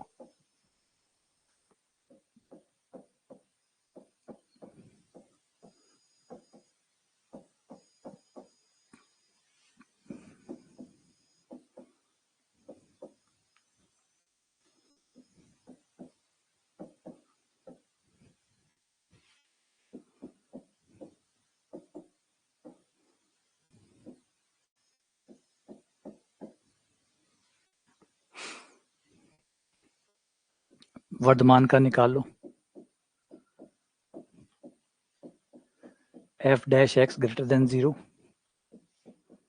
माइनस e की power -x, x plus 1 greater than 0, minus को भेज दो और इसको भेज दो, तो x प्लस 1 लेस देन हो गया 0 से, तो x छोटा होगा -1 से, तो माइनस से 1 से छोटे होने पर यह वर्धमान होगा, -1 से लेकर अनंत तक वर्धमान होगा, -1 से पीछे डिक्रीजिंग इंक्रीजिंग होगा, अदरवाइज तो डी आपका आंसर हो गया, डी आंसर हो गया। ये लो, इसी के साथ ये हमारा वर्धमान हाशमान 77 क्वेश्चन के साथ इसको बंद करते हैं। और अब अगला जो टॉपिक है टेंजेंट वाला वो स्टार्ट करेंगे, स्पर्श रेखा की जो ढाल है उसको स्टार्ट करेंगे, और फिर मध्यमान पर में, और उसके बाद में फिर उस पे जाएंगे उच्चिष्ट और निम्निष्ट पे, तो थोड़ा लंबा चलेगा, ठीक है। चलो मिलते हैं आप लोगों से अगली क्लास में, लीनियर अलजेब्रा की क्लास, लीनियर अलजेब्रा वाली क्लास में फिर मिलते हैं, 1:30 बजे फिर मिलते हैं, ठीक है। कोशिश करूंगा मैं, मंडे से कोशिश कर रहा हूँ कि क्लासेस थोड़ी और लगातार हो जाए, ताकि आप लोग दोपहर तक है ना तीनों क्लासेस लेकर फ्री हो जाएं। तो थोड़ा सा गर्मी भी आने लग गई है, तो सुबह वाले को थोड़ा सा और पीछे खींचेंगे, मतलब 7 से लेकर 8:30, फिर 9:30 से लेकर 11, फिर 12 से लेकर 1:30 बजे तक, तो ऐसे 3 क्लासेस हो जाएगी। तो आप 1:30 बजे तक आपकी तीनों क्लासेस, क्योंकि अब एमएससी वाली क्लासेस चल रही है, तो ये भी 2 महीने तो एटलीस्ट चलेंगी, तो थोड़ा टाइम टेबल को और पैक कर देंगे, ताकि आप 1:30 बजे तक आप लोग फ्री हो जाएं, ठीक है। फ्री तो आप क्या हो गए, सारा दिन ही पढ़ो भाई, फ्री तो अब तो फ्री तो नौकरी लगने के बाद ही हो गए।